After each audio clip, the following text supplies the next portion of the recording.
श्री गुरुभ्यो नमः। गुरुर्ब्रह्मा गुरुर्विष्णुर् गुरुर्देवो महेश्वरः गुरुस्साक्षात् परं ब्रह्म तस्मै श्री गुरवे नमः। இன்றைய தினம்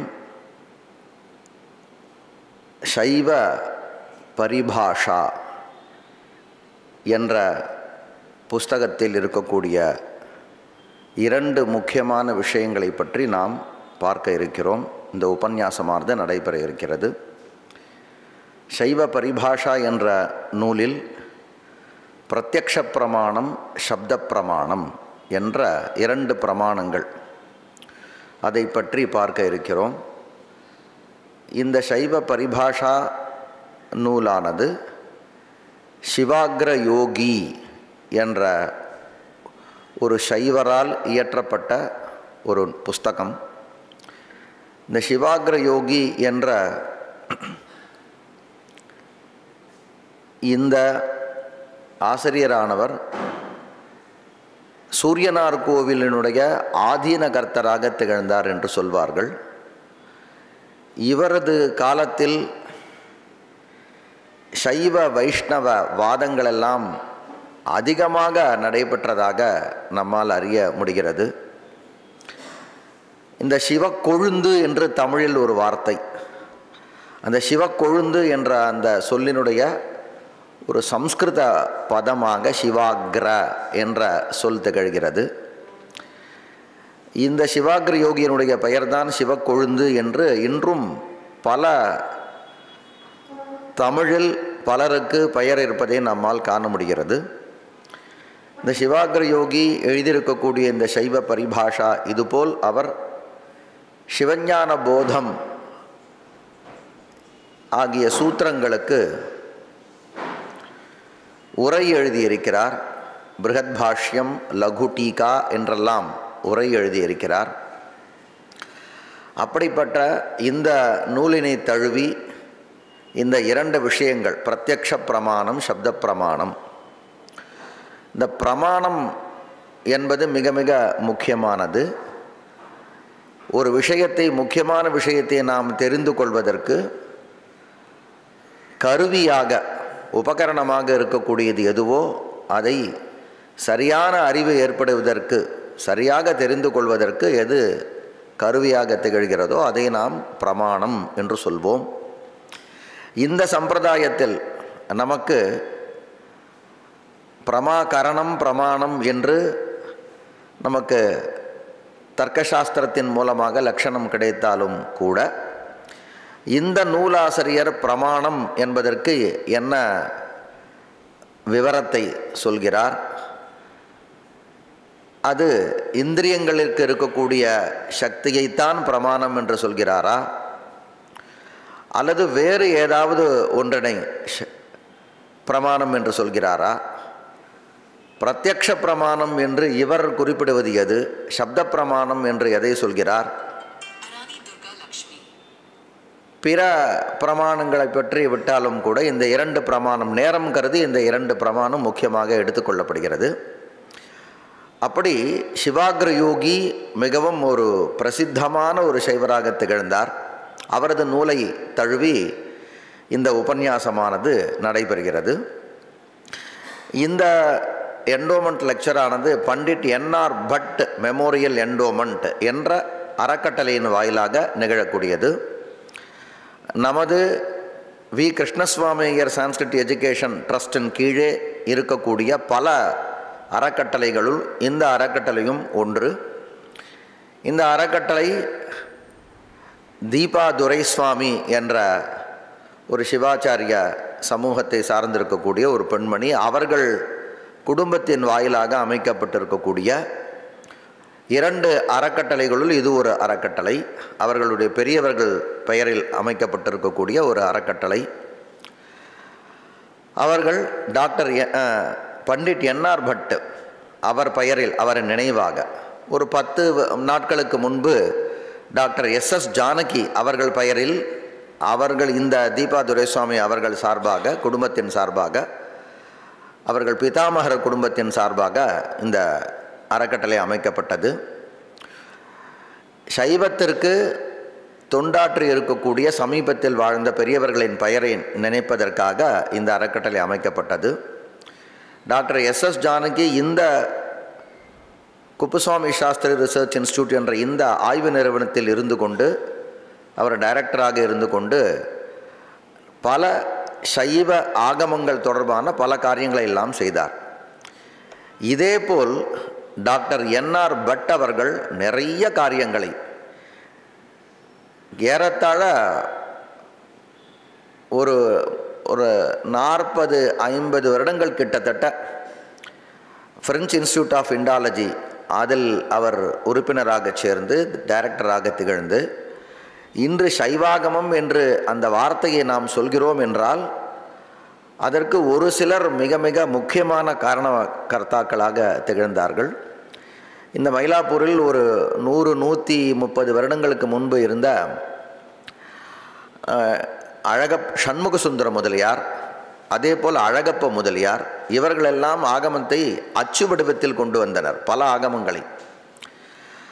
டாக்டர் என்ஆர் பட் அவர்கள் அச்சு வடிவாக பல புஸ்தகங்களை கொண்டு வந்திருக்கிறார். மதங்க பாரமேஸ்வரம் அதில் மிகவும் முக்கியமான ஒரு புஸ்தகமாக மதங்க பாரமேஸ்வரம், 4 பாதங்களோடு கூடிய மதங்க பாரமேஸ்வரம், கிரணாகமம், இந்த நூல்களையெல்லாம் சம்ஸ்கிருத வியாக்கியானத்தோடு பதிப்பித்தவர்.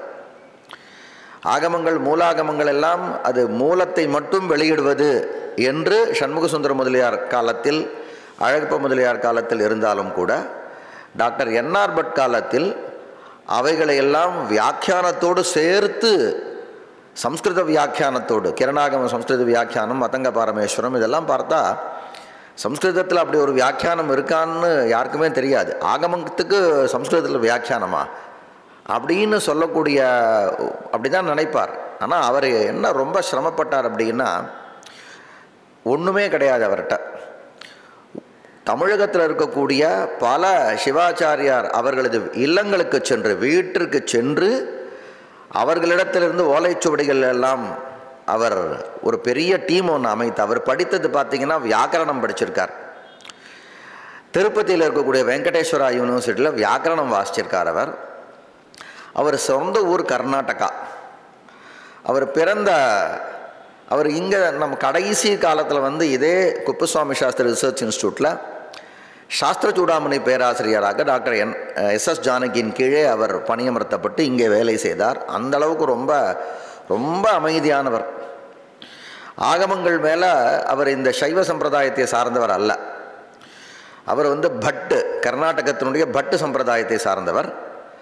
ஆனால் பின்பு ஆகமங்கள்லாம் பயின்று, ஆகமங்கள் சித்தாந்தங்கள்லாம் பயின்று, அவர் ஆகமங்கள்லாம் அப்படி ஒரு பிடிப்பு, அந்த பிடிப்பு வேற யாருக்கா இருக்குமான்னு சந்தேகம். வியாக்கரண சிரோமணி வாசித்தவர். இங்கே 91-92 இந்த காலத்தில் அந்த கார்னர் தான் உட்காந்துட்டு இருப்பார். அங்கே இருக்கக்கூடிய அந்த கதவு திறந்து இருக்கும், அந்த கதவு திறந்துருக்கும். அவர் அப்படியே அங்கே ஒரு டேபிள் சேர் போட்டிருப்பார், அங்கே உட்காந்துப்பார், அப்படியே எழுந்து போவார். அவர்கிட்ட இந்த நவசந்தியில் ஒரு ஸ்லோகம் ஒன்று வரும். அது சார்தூல விக்கிரீடத்தில் ஆரம்பித்து வசந்த திலக்காலம் முடியும். அது அந்த நவசந்திகளில் வந்திருக்கக்கூடிய ஸ்லோகம். அது அவர்கிட்ட ஒரு தடவை கேட்டபோது, ஆகமம் அப்படி தான் இருக்கும், அதை மாற்றக்கூடாதுன்னுவார். அப்படி எந்த வார்த்தையாக இருந்தாலும் கூட சைவாகமம்னு சொன்னால் அது அப்படி தான் இருக்கும். அது நவசந்தின்றது யாரோ எழுதினது தானேன்ற ஒரு இதில் நாங்கள்லாம் கேட்டிருக்கோம். அது அப்படி தான் இருக்கும் அப்படின்வார். அப்படி ஆகமங்களில் அந்த அளவுக்கு பிடிப்பு. காமிகாகமம் நாகரி லிபியில் இன்று நமக்கு கிடைக்கக்கூடிய பூர்வ பாகம் உத்தர பாகம் பார்த்தோம்னா டாக்டர் என்ஆர் பட்டு தான் அதை பதிப்பிச்சிருக்கார். அவருக்கு கீழே அந்த எடிட்டோரியல் கமிட்டி பார்த்திங்கன்னா நிறைய பேர் வேலை பண்ணியிருக்கா. அவருக்கு கீழே வேலை பண்ணவா பார்த்திங்கன்னா வைஷ்ணவா வேலை பண்ணியிருக்கா. நிறைய வைஷ்ணவர்கள் ஆகமங்களை படிப்பித்தது யாருன்னா வெறும் சிவாச்சாரியார் மட்டும் நினச்சிக்க கூடாது. ஆகமங்களை என்ஆர் பட்டு, அவர் கர்நாடகாலேருந்து வந்திருக்கார். அப்புறம் யாரோ 2-3 வைஷ்ணவால், அவள் பேர் எனக்கு ஞாபகம் இல்லை, அவள் கூட இருந்திருக்கா. சுப்பிரமணிய சர்மான்னு, சுப்பிரமணிய சர்மான்னு ஒருத்தர், அவரும் வியாக்கரணம் வாசிச்சுட்டு, அண்ணாமலை யூனிவர்சிட்டி ஞாபகம், வியாக்கரணம் வாசிச்சுட்டு, அவர் நடமாடும் பல்கலைக்கழகம்னே அவர் சொல்லுவா. அவ்வளவு சாஃப்டாக இருப்பார், உச்ச குடிமை வச்சுருப்பார். அவரெல்லாம் இவருக்கு கீழே வேலை பண்ணான். அதில் நமக்கு இன்றைக்கி சமீப காலத்தில் இருந்த கடலூர் சம்பந்த சிவாச்சாரியரும் அந்த டீமில் ஒருத்தர். அப்போ ஆகமத்தை வந்து எப்படி பதிப்பிக்கணும் அப்படின்றத அந்த ஃப்ரெஞ்ச் இன்ஸ்டியூட் புஸ்தகங்களை நாமெல்லாம் ஒரு தடவை நிச்சயமாக பார்க்கணும். இப்போ நாம் அஜிதாகமம் அவர் பப்ளிஷ் பண்ணார். அஜிதாகமம் 2 தடவை இருக்கும்னு நினைக்கிறேன். ஒன்று ஃப்ரெஞ்ச் இன்ஸ்டியூட் மூலமாக வந்தது, 2வது இந்திரா காந்தி நேஷ்னல் யூனிவர்சிட்டி மூலமாக வந்தது, 2 முறை. அதில் ஒரு அஜிதாகமம் வந்து வராத ஆகமம் வந்திருக்கு. அதுமாதிரி ரௌரவோத்தரம் இதெல்லாம் வந்திருக்கு. இந்த புஸ்தகங்களுடைய ஆரம்பத்தில் இன்ட்ரடக்ஷன் எழுதியிருப்பார். ரொம்ப ஒரு அருமையான இன்ட்ரடக்ஷன். அதில் இப்போ அஜிதாகமம் நாம் வந்து ஒரு சங்காபிஷேக பட்டலம்னு வருது. அப்போ சங்காபிஷேகத்தை அஜிதாகமத்தை பப்ளிஷ் பண்ணும்பொழுது வெளிவராத சுவடிகள் இருக்கு இல்லையா, இந்த சுவடிகள்லாம் இவரால் திரட்டப்பட்டது. இவரே வந்து ஃப்ரெஞ்ச் இன்ஸ்டியூட்னு ஒரு இன்ஸ்டியூட் இன்றைக்கி இருக்கிறதுனா அதுக்கு காரணம் என்ஆர் பட்டு தான்.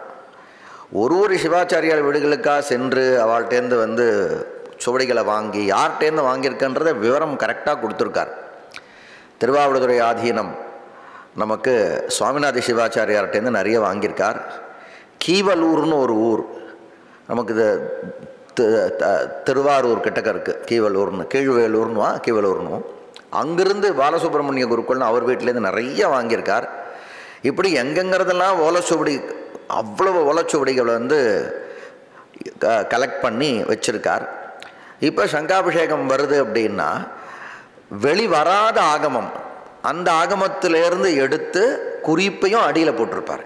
வெளியிடுற புஸ்தகம் பார்த்தா அஜிதாகமம் இருக்கும், ஆனால் கம்பேர் பண்ணும்பொழுது கீழே வெளிவராத சுவடிகளில் இருந்த ஆகம விஷயத்தையும் அவர் போட்டிருப்பார், வெளி வந்திருக்கிறது. இப்படி கம்பேர் பண்ணதுனால என்ன ஆச்சுன்னா மூல பங்கி இருக்கு இல்லையா, அதில் வரக்கூடிய சந்தேகம் வந்து நமக்கு தெளியும். ஒரு மூலம் இப்போ இன்றைக்கி நாம் அஜித்தம் பண்ணும்பொழுது என்ன டவுட்டோ அந்த டவுட்டு தெளியும். அப்படி வந்து உழைச்சிருக்கார் டாக்டர் என்ஆர் பட் அவர்கள். அவர் வந்து 1920ஆம் வருடத்தில் அவர் ஜூலை 24ஆம் தேதி பிறந்தார். அவர் நினைவாக இதே ஜூலை 24 பிரதி வருடம் இந்த மெமோரியல் லெக்சர் நடைபெற வேண்டும் என்று அவர் தீபா துரைசுவாமி அவர்களது குடும்பத்தார்கள் வைத்திருக்கிறார்கள். காளிகாம்பாள் நமது டாக்டர் சதீஷ சிவாச்சாரியார் அவர்களும் சேர்ந்து இந்த ஏற்பாட்டினை செய்திருக்கிறார்கள். இப்படி பல ஓலைச்சுவடிகளை அவர் வந்து திரட்டியிருக்கிறார். அவருடைய ஒரு சாமர்த்தியம் என்னென்னா, பிற்காலத்தில் வந்து ஆங்கிலத்தில் மட்டுமன்றி பிரெஞ்சு பாஷையிலையும் நல்ல புலமை பெற்றிருக்கிறார். சம்ஸ்கிருதம் லிபி பார்த்தோன்னா எல்லா லிபியும் தெரியும் அவருக்கு. கிரந்த லிபி தெரியும், நாகர லிபி தெரியும். இது மாதிரி வந்து சம்ஸ்கிருதம் இருக்கக்கூடிய எல்லா லிபிகளும் தெரியும்.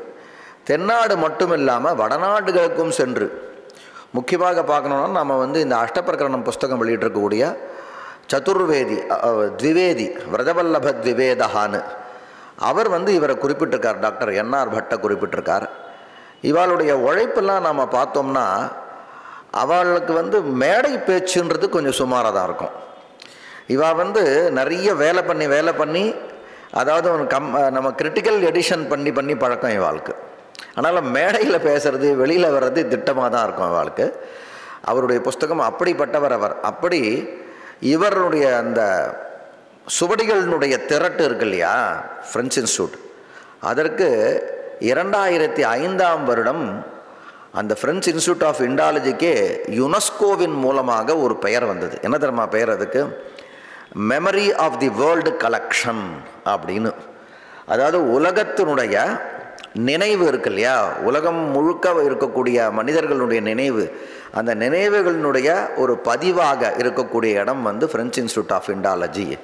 அப்படி வந்து அது வர்றதுக்கு காரணம் வந்து இவர் தான் முக்கியமாக காரணமாக திகழ்ந்தார். அதே போல் அந்த ராமகண்டர் நம்ம காஷ்மீர் அகோர சிவாச்சாரியார் இங்கேருந்து சென்று நிறைய பேர் பண்ணியிருக்கா. 1928 பார்த்தா 28 தான் ஞாபகம். அந்த வருடங்களில் இந்த கல்லூரியினுடைய வேதாந்த பேராசிரியராக தங்கினவர் ராமா சாஸ்திரிகள்னு பேர். நம்ம டாக்டர் ஆர்கே சாரினுடைய குரு ராமா சாஸ்திரிகள்னு. அவர் நமக்கு அந்த திருவாரூர் மூலமாக வெளிவந்திருக்கக்கூடிய பல புஸ்தகங்களை அவர் பரிசோதனை பண்ணியிருக்கார். ராமா சாஸ்திரிகள் வந்து அவர் பாருங்கள் வேதாந்தம் தான் அவர். ஆனால் சைவாகமத்தில் இருக்கக்கூடிய பல புஸ்தகங்கள், பௌஷ்கர பாஷ்யம், உமாபதி சிவத்தினுடைய பாஷ்யம், இதெல்லாம் வந்து மிருகேந்திர விருது, பல புஸ்தகங்கள் வெளில வர்றதுக்கு நமக்கு பார்த்துருக்கக்கூடிய கிரியாக்கிரம தியூதிக்கு அவர் தான் எடிட் பண்ணி கொடுத்துருக்கார் ராமசாஸ்திரி அப்படின்னு பெயர் போட்டிருக்கோம்.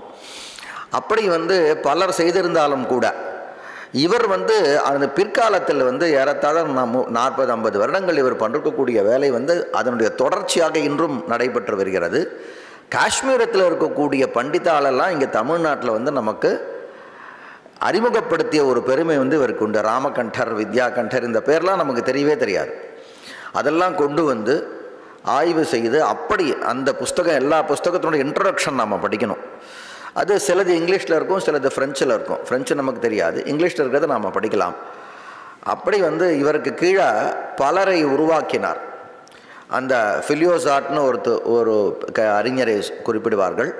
அவர்கள்லாம் ஆகமத்தில் நன்கு உருவாகுவதற்கு ஒரு பெரிய காரணமாக திகழ்ந்தார். ஆரம்பத்தில் அடையார் லைப்ரரி, அந்த லைப்ரரியில் அவர் பணிபுரிந்தார். பின்பு அங்கே செல்கிறார். அப்படி ஒரு சிறந்த ஒரு சைவாகமத்திற்கு நிறைய பாடுபட்டு இருக்கக்கூடிய அந்த என்ஆர் பட் அவர்கள் பெயரில் நடைபெறக்கூடிய இந்த அறக்கட்டளை, இந்த சொற்பொழிவு, அதற்காக இந்த சொற்பொழிவு, இது முதல் சொற்பொழிவு, அவர் பெயரில் நடைபெறக்கூடிய முதல் சொற்பொழிவு. அதை நமக்கு இந்த சொற்பொழிவை, உபன்யாசத்தை செய்து தருவதற்காக நமக்கு நாட்டரசன் கோட்டையிலிருந்து சிவஸ்ரீ சுப்பிரமணிய சிவாச்சாரியார் என்ற கண்ணன் அவர்கள் வந்திருக்கிறார்கள்.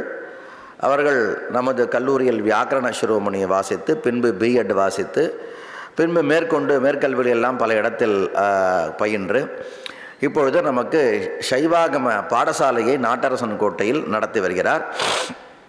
அந்த பாடசாலையில் பயின்ற மாணவர்கள் எல்லாம் கூட நமது கல்லூரியில் சேர்ந்திருக்கிறார்கள்.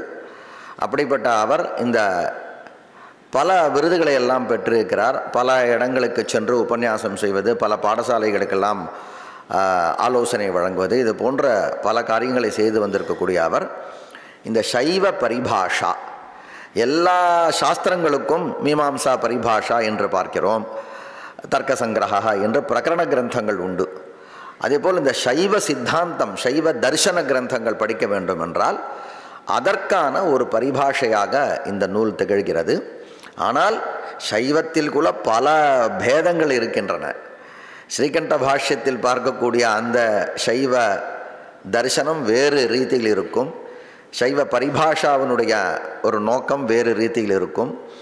அதே போல் அகோர சிவாச்சாரியாரோட அஷ்டப்பிரகரணம் போன்ற கிரந்தங்கள் இருக்கக்கூடிய அந்த சின்ன சின்ன வித்தியாசங்கள், இவ்வாறு வேறுபாடுகள் இருக்கிறதுன்றதை மனதில் கொண்டு நாம் பார்க்க வேண்டும். ஏன் இதை நான் சொல்கிறேன்னா, சைவ பரிபாஷையில் சொல்கிற விஷயங்களை கொண்டு போய் நீங்கள் அகோர சிவாச்சாரியில் பொறுத்திடக்கூடாது. அப்படி ஒரு வித்தியாசத்தோடு பார்க்க வேண்டும். அப்படி அவர் நமக்கு சுப்பிரமணிய சிவாச்சாரியார், கண்ணன் சிவாச்சாரியார் இப்பொழுது நமக்கு நேரத்திற்கு தகுந்தாற்போல், நேரம் இருக்குது, 1 மணி நேரம் 1.25 மணி நேரம் எடுத்துக்கலாம், நேரத்திற்கு தகுந்தாற்போல் 2 பிரமாணங்கள் சைவ பரிபாஷா நூலில், பிரமாணம், பிரத்யக்ஷ பிரமாணம், அதுபோல் சப்தா, இந்த 3 விஷயங்களை பற்றி இப்பொழுது அவரை பேசும்படி அன்போடு அழைக்கிறோம். ஸ்ரீ குருப்யோ நமஹ. குருர் பிரம்மா குருர் விஷ்ணு குருர்தேவோ மகேஸ்வரः குருர் சாட்சாத் பரம் பிரம்ம தஸ்மை ஸ்ரீ குரவே நமஹ. குரவே சர்வலோகானாம் பிஷஜே பவரோகிணாம் நிதயே சர்வவித்யானாம் தட்சிணாமூர்த்தயே நமஹ. ஸ்ரீராமபக்தஸ்ய திவாகரோஸ்தி ப்ரஹஸ்பதிர்தேவ கணாய சாஸ்தை யதா முனீனாம் பரமேஸ்வரோ வை விபாதி விப்ரோருண சுந்தரோ நஹ. வான்யே கதா வாஞ்சதி புத்திரகாமம் ஞானானலோத்தீபனவர்தனாய சா பிரார்த்தயாமாச விரிஞ்சிநாதம் சகார சிருஷ்டிம் மணிசாஸ்திரமூர்த்தேஹ. ஆச்சாரியேபியோ நமஹ. காயம் 2 கலந்து கொதிக்கினும் ஆயம் கத்தூரி அதிமிகும் அவ்வழி தேசம் கலந்தொரு தேவன் என்று எண்ணினும் ஈசன் உறவிற்கு எதிரில்லை தானே. சிவா. பகூனாம் சித்தாந்தஜானாம் விதுஷாம் உபன்யாசேன இயம் சபா அலங்கிருதா வர்த்ததே அத்தः தாத்ரி சபாயி நமோ நமः. இதாनीं द्राविडभाषया वक्तुं स्पृहयति मनसे. இந்த சபைக்கும் இந்த ஒரு வாய்ப்பை அளித்த அந்த என்ஆர் பட் அவருடைய நினைவாக இதை ஏற்பாடு செஞ்சிருக்க அத்தனை பேருக்கும் என்னுடைய பணிவான சாஷ்டாங்க நமஸ்காரங்களை நான் தெரிவிச்சுக்கிறேன். பாரதஸ்ய பிரதிஷ்டேத்வே சம்ஸ்கிருதம் சம்ஸ்கிருதிஸ்ததா அப்படின்னு ஒரு வாக்கியம். நம்மளுடைய பாரத தேசத்துக்கு பெருமை சேர்க்கிறதுல இது ரெண்டு முக்கியமாக திகழ்கிறது. ஒன்று சம்ஸ்கிருதம், இன்னொன்று சம்ஸ்கிருதிகி. சம்ஸ்கிருதிகின்னு சொல்லும் பொழுதே அதில் கலாச்சாரமானது வந்துடுது. கலாச்சாரம்னு சொல்லும் பொழுதே அதில் நம்மளுடைய மதங்கள் எல்லாமே வந்துடுது. மதங்கள்னு சொல்லும் பொழுதே நம்மளுடைய சம்பிரதாயங்கள் எல்லாமே அதில் வந்துடுது. அப்போ எந்த ஒரு மதமானது காலத்தை கடந்து இருக்கு அப்படின்னா அதற்கு ஒரு 3 விஷயம் முக்கியமாக இருக்குது. ஒன்று அந்த மதம் இல்லைன்னா அந்த சமயம்னு வச்சுப்போமே, அந்த சமயத்தை ஸ்தாபனம் பண்ணவர், அந்த சமயத்தில் உள்ள கோட்பாடுகள், அதுக்கப்புறம் அந்த சமயத்தை கடைபிடிப்பவர்கள், இவர்கள் 3 பேர்னாலையும் அந்த சமயம் காலத்தையும் கடந்து இருக்கு. அப்படி பார்க்கும் பொழுது நிறைய சமயங்கள் நிறைந்த நமது பாரத தேசத்தில் இன்றைக்கும் ஒரு பிரசித்தமான ஒரு சமயமாக இருக்கிறது நம்ம சைவ சமயம், சைவ மதம். இதற்கு ஸ்தாபகர் யாரு அப்படின்னு கேட்டால் பரமேஸ்வரன் தான் சைவ மதத்தை ஸ்தாபகம் பண்ணார். அதில் உள்ள தர்மங்களும் விசாரங்களும்னால தான் அந்த சமயம் இன்னும் காலம் கடந்து அப்படியே இன்னும் வந்துட்டே இருக்கு. அதற்கு இன்னும் முக்கியமான காரணம், அடுத்த காரணம், அந்த சமயத்தை, ஒரு சமயம்னு இருந்தால் அதை கடைபிடிக்கிறவங்க இருக்கணும். கடைபிடிக்கிறவங்க இருந்தாலும் அந்த சமயத்துக்கு உண்டான நெறிமுறைகளோடு அதை கடைபிடிக்கணும். அது அப்படி இருந்தால் தான் அந்த சமயம் தழைக்கும். அது அப்பேற்பட்ட அந்த சமயத்தை நன்னா மனசுல உள்ள வாங்கிண்டு அதை கடைபிடிச்சு அந்த சமயத்தை பிரசாரம் பண்றவங்கள நிறைய கிரந்தங்கள் எழுதியிருக்கா. அதுல ஒரு முக்கியமான கிரந்தத்தை பத்தியும் அந்த கிரந்தத்தை எழுதுறவரை பத்தியும் இப்ப நம்ம சிந்திக்கிறதுக்கு சுவாமி அவகாசம் கொடுத்திருக்கார். அதுல ஒரு முக்கியமான கிரந்தம் சைவ பரிபாஷா அப்படிங்கிற ஒரு கிரந்தம், ஒரு நூல். இந்த நூலை இயற்றியவர் எனது ஆச்சாரியர் முன்னாடியே சொல்லிட்டாங்க, சிவாகிர யோகி ஞான சிவாச்சாரியர் எழுதின இந்த சைவ பரிபாஷா கிரந்தம். சுவாமி என்ன பண்ணார், ஆகமத்தை உபதேசம் பண்ணதுக்கு அப்புறம் இந்த நந்தியையும் ஸ்கந்தரையும் கூப்பிட்டு சில உபதேசம் பண்ணார். அப்ப அந்த நந்தி பெருமான் எம்பெருமான் என்ன பண்ணாருன்னா, அவர் அதுக்கடுத்து சில உபதேசங்கள் பண்ணார். அதிலிருந்து வந்தது நந்தி பரம்பரை அப்படின்னு பெயர். அதுக்கப்புறம் ஸ்கந்தருக்கு உபதேசம் பண்ணார் சுவாமி. அந்த ஸ்கந்தர் என்ன பண்ணார்னா அதுக்கடுத்து சில முனிவர்களுக்கெல்லாம் உபதேசம் பண்ணார். அதனால அந்த பரம்பரைக்கு பேரு ஸ்கந்த பரம்பரை அப்படின்னு பெயர். நம்ம இப்ப பார்க்கக்கூடிய இந்த சைவ பரிபாஷா கிரந்தக்காரர் என்ன பரம்பரை அப்படின்னா ஸ்கந்த பரம்பரையை சேர்ந்தவர். அவர் நந்தி பரம்பரை. இவர் துண்டீர தேசத்தை சேர்ந்தவர் அப்படின்னு தெரியப்படுறது. இவருடைய குரு சிவக்குழுந்து, சார் சொன்ன மாதிரி சிவக்குழுந்து சிவாச்சாரியார் அப்படிங்கிறது தெரியும். அவர் தான் ஆதித்யபுரம், ஆதித்ய வனம் அப்படிங்கிற சூரியனார் கோயிலில் மடத்தை ஸ்தாபனம் பண்ணார் அப்படிங்கிறது தெரிய வருது. அதுல சில விஷயங்கள் தெரிய வருது. இப்ப இந்த நந்தி பரம்பரை நந்தி அவர்கிட்ட இருந்து ஞானத்தை பெற்றவர் யாருன்னா சனத்குமாரர். சனத்குமார்கிட்ட சத்தியஞான தரிசி, சத்தியஞானிட்ட இருந்து பரஞ்சோதி சுவாமிகள், பரஞ்சோதியிலிருந்து சத்திய தரிசினேன்னு அவர் பேரு, ஆனா தமிழ்ல மெய்கண்டார் அப்படிங்கிறது. அதுல இருந்து இப்படியே அந்த நந்தி பரம்பரையானது அப்படியே தொடருது. அந்த நந்தி பரம்பரை என்ன, தர்மபுரம், திருவாடுதுறை எல்லாமே நந்தி பரம்பரை சார்ந்தது. ஸ்கந்த பரம்பரை என்னன்னா, ஸ்கந்தர்கிட்ட இருந்து வாமதேவ முனிஹி அப்படிங்கிறவர் ஞானத்தை, அந்த உபதேசத்தை பெறார். வாமதேவ முனிகிட்ட இருந்து நீலகண்ட சிவாச்சாரியார் அந்த உபதேசத்தை பெறார். நீலகண்ட சிவாச்சாரியார்ல இருந்து காசியில் இருக்கக்கூடிய மணிகர்ணிகா தீரத்தில் இருக்கக்கூடிய மடத்தை ஸ்தாபனம் பண்ண விஸ்வேஸ்வர சிவாச்சாரியார் அந்த ஞானத்தை பெறார். விஸ்வேஸ்வர சிவாச்சாரியார்கிட்ட இருந்து சதாசிவ சிவாச்சாரியார் அப்படிங்கிறவர் ஞானத்தை படுறார். சதாசிவ சிவாச்சாரியார்கிட்ட இருந்து சதாசிவ மார்க்க பிரகாஷ தேசிகாங்கிற ஒருத்தவர் ஞானத்தை பெறார். அவர்கிட்ட இருந்து தான் சிவக்குழுந்து சிவாச்சாரியார் அந்த உபதேசத்தை வாங்கிறார். அவர் ஆதித்யபுரம்னு சொல்லக்கூடிய அந்த சூரியனார் கோயிலில் அந்த ஒரு மடத்தை அவர் தான் ஸ்தாபனம் பண்றார். அப்படி ஸ்தாபனம் பண்ணிட்டு இருக்கும்போது இந்த சிவாகிர யோகி அந்த கிரந்தக்காரர் என்ன பண்றார் அப்படின்னா, அவர் அப்படியே ஞானத்தை தேடி அப்படியே வர்றார். அப்படி வரும்பொழுது இந்த சிவக்குழுந்து சிவாச்சாரியாரை பத்தி கேள்விப்படுறார். கேள்விப்பட்டோன்னா அவரை பார்க்கணும், அவர்கிட்ட ஞானத்தை அடையணும் அப்படிங்கிற ஒரு அபிலாஷை வருது அவருக்கு. வந்த உடனே அங்க பார்த்த உடனே, அந்த இடத்தை பார்த்த உடனே அவருக்கு ஒரு விதமான ஈர்ப்பு ஏற்பட்டு அங்கே இருந்துடுறார். சிவக்குழுந்தி சிவாச்சாரியாருக்கும் இந்த சிவாகர யோகி அந்த கிரந்த கர்த்தாவை பார்த்த உடனே அவருக்கும் ஒரு இனம் புரியாத ஒரு எண்ணம் அவருக்கு உபதேசங்கள்லாம் பண்ணி அந்த சாஸ்திரத்தை பிரவர்த்திக்கும்படி எல்லாம் கண்ற. இதுதான் இந்த கிரந்த கர்த்தாவோட ஒரு பரிச்சயம். இந்த இது வருது. இவர் இப்போ சைவ பரிபாஷா அப்படிங்கிற ஒரு கிரந்தம். பொதுவா சித்தாந்த கிரந்த ஒவ்வொரு மதத்துக்கும் ஒவ்வொரு சமயத்துக்கும் தனித்தனியா சித்தாந்த கிரந்தங்கள் இருக்கும். இந்த சித்தாந்த கிரந்தங்கள் நம்மளுடைய பட்சத்தை ஸ்தாபனம் பண்றதுக்கு சில பிற மதங்கள் பட்சத்தோட கம்பேர் பண்ணாது. அதாவது நம்ம விஷயத்தை மட்டும் தெரிஞ்சின்றா நம்ம விஷயத்தோட சுவாரஸ்யம் புரியும். ஆனா மற்ற மதங்களோட விஷயத்தை தெரிஞ்சின்றா தான் நம்ம மதத்தோட ஆழம் புரியும் நம்மளுக்கு. நம்ம வெறும் நம்மளுடைய சம்பிரதாயத்தை மட்டுமே தெரிஞ்சிட்டோம் அப்படின்னா அதோட சுவாரஸ்யம், ஓ இப்படி இருக்கா அப்படி இருக்கா அப்படின்னு தெரியும். ஆனா நம்ம மதம் எந்த அளவுக்கு வசதியா இருக்கு அப்படிங்கிறத தெரிஞ்சுக்கிறதுக்கு பிற மதங்களோட வாதம் பண்ணணும், பிற மதங்களோட சஞ்சாரம், அதோ வாதத்தோட சர்ச்சை பண்ணணும். இதெல்லாம் பண்ணாதான் நம்ம மதத்தோட ஆழம் புரியும். எந்த அளவுக்கு சைவ மதத்துல விசாரங்கள்லாம் நடந்திருக்கு, எந்த அளவுக்கு சுவாமி இந்த ஆகமத்தை உபதேசம் பண்ணியிருக்கார் அப்படிங்கிறதெல்லாம் நம்மளுக்கு நன்னா தெரிய வரும்.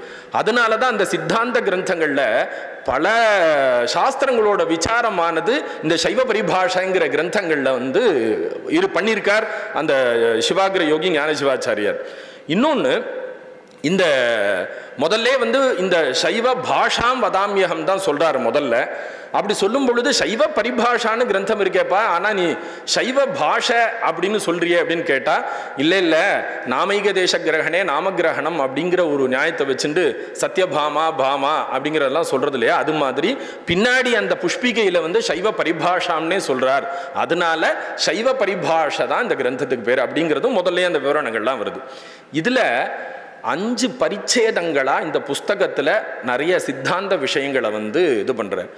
பிற மதத்துக்கும் நம்ம சைவ மதத்துக்கும் உண்டான ஒரு வேறுபாடு என்ன அப்படின்னா, இப்ப பிரகரண கிரந்தங்கள்னு சொல்லக்கூடிய மீமாம்சா கிரந்தங்களோ இல்ல அந்த தர்க்க நியாய தரிசனத்துக்கு உண்டான கிரந்தங்கள்லையோ அந்த விஷயங்கள் தான் பிரதிபாத்தியமா இருக்குமே ஒழிய அந்த கிரந்தத்தை பண்ணவரோ அதை உபதேசவச்சரை பத்தியோ அது பத்தி இருக்காது. இப்ப உதாரணத்துக்கு எனக்கு தெரிஞ்ச இதுல சொல்லணும் அப்படின்னா, தர்க்க சங்கிரகத்துல பதார்த்தங்களோட விஷயம், பிரமாணம், அனுமான விஷயங்கள்லாம் போயிட்டே இருக்குமே ஒழிய அன்னம்பட்டரை பத்தி தர்க்க சங்கத்துல விசாரமா இருக்காது. அதே மாதிரி மீமாம்சா பரிபாஷாக்காரரோ இதுலயோ எந்த இதுவா இருந்தாலும் அந்த சாஸ்திரத்துக்கு சம்பந்தப்பட்ட விஷயங்கள் தான் விசாரிக்கப்படுமே ஒழிய அந்த கிரந்தத்தை உபதேசம் பண்ணவரை பத்தியோ அதை பத்தியோ விசாரங்கள்லாம் அவ்வளவா இருக்காது. ஆனா ஒரு சுவாரஸ்யம் அது இருக்கு. நம்ம சைவ மதத்துல மட்டும்தான், நம்ம சைவ மதத்துல இந்த சைவ மதத்தை சைவத்தை யாரு உபதேசம் பண்ணாரோ அவரை பத்தி தெரிஞ்சுக்கக்கூடிய விஷயங்கள் அதுல விஷயமாக இருக்கு. யார் பரமேஸ்வரன் தான் அவர் உபதேசம் பண்ணார்னா அப்ப பரமேஸ்வரனால உபதேசம் பண்ணப்பட்ட அந்த கிரந்தத்துல முக்கிய விஷயம் எதுனா பரமேஸ்வரன் தான். அவரை பத்தி தெரிஞ்சுக்க, அவருக்கு பக்கத்துல போகக்கூடிய விஷயங்கள், அவரை பத்தி தெரிஞ்சக்கூடிய விஷயங்கள், எதனால அவர் பக்கத்துல போக முடியல, ஏன் அவரை பத்தி நினைக்க முடியல அப்படிங்கிற மாதிரி விஷயங்கள் தான் அதுல விசாரம் பண்றது அப்படிங்கிறது. இது ஒரு சுவாரஸ்யமான விஷயம் நம்ம மதத்துக்கு. இந்த விஷயங்கள் இதெல்லாம் மனசுல வச்சுட்டு தான் இந்த கிரந்தக்காரர் என்ன பண்ணியிருக்காருன்னா 5 பரிச்சேதங்கள், 5 பரிச்சேதங்கள்ல இந்த சித்தாந்த சைவ சம்பந்தப்பட்ட விஷயங்களை பண்ணியிருக்கார்.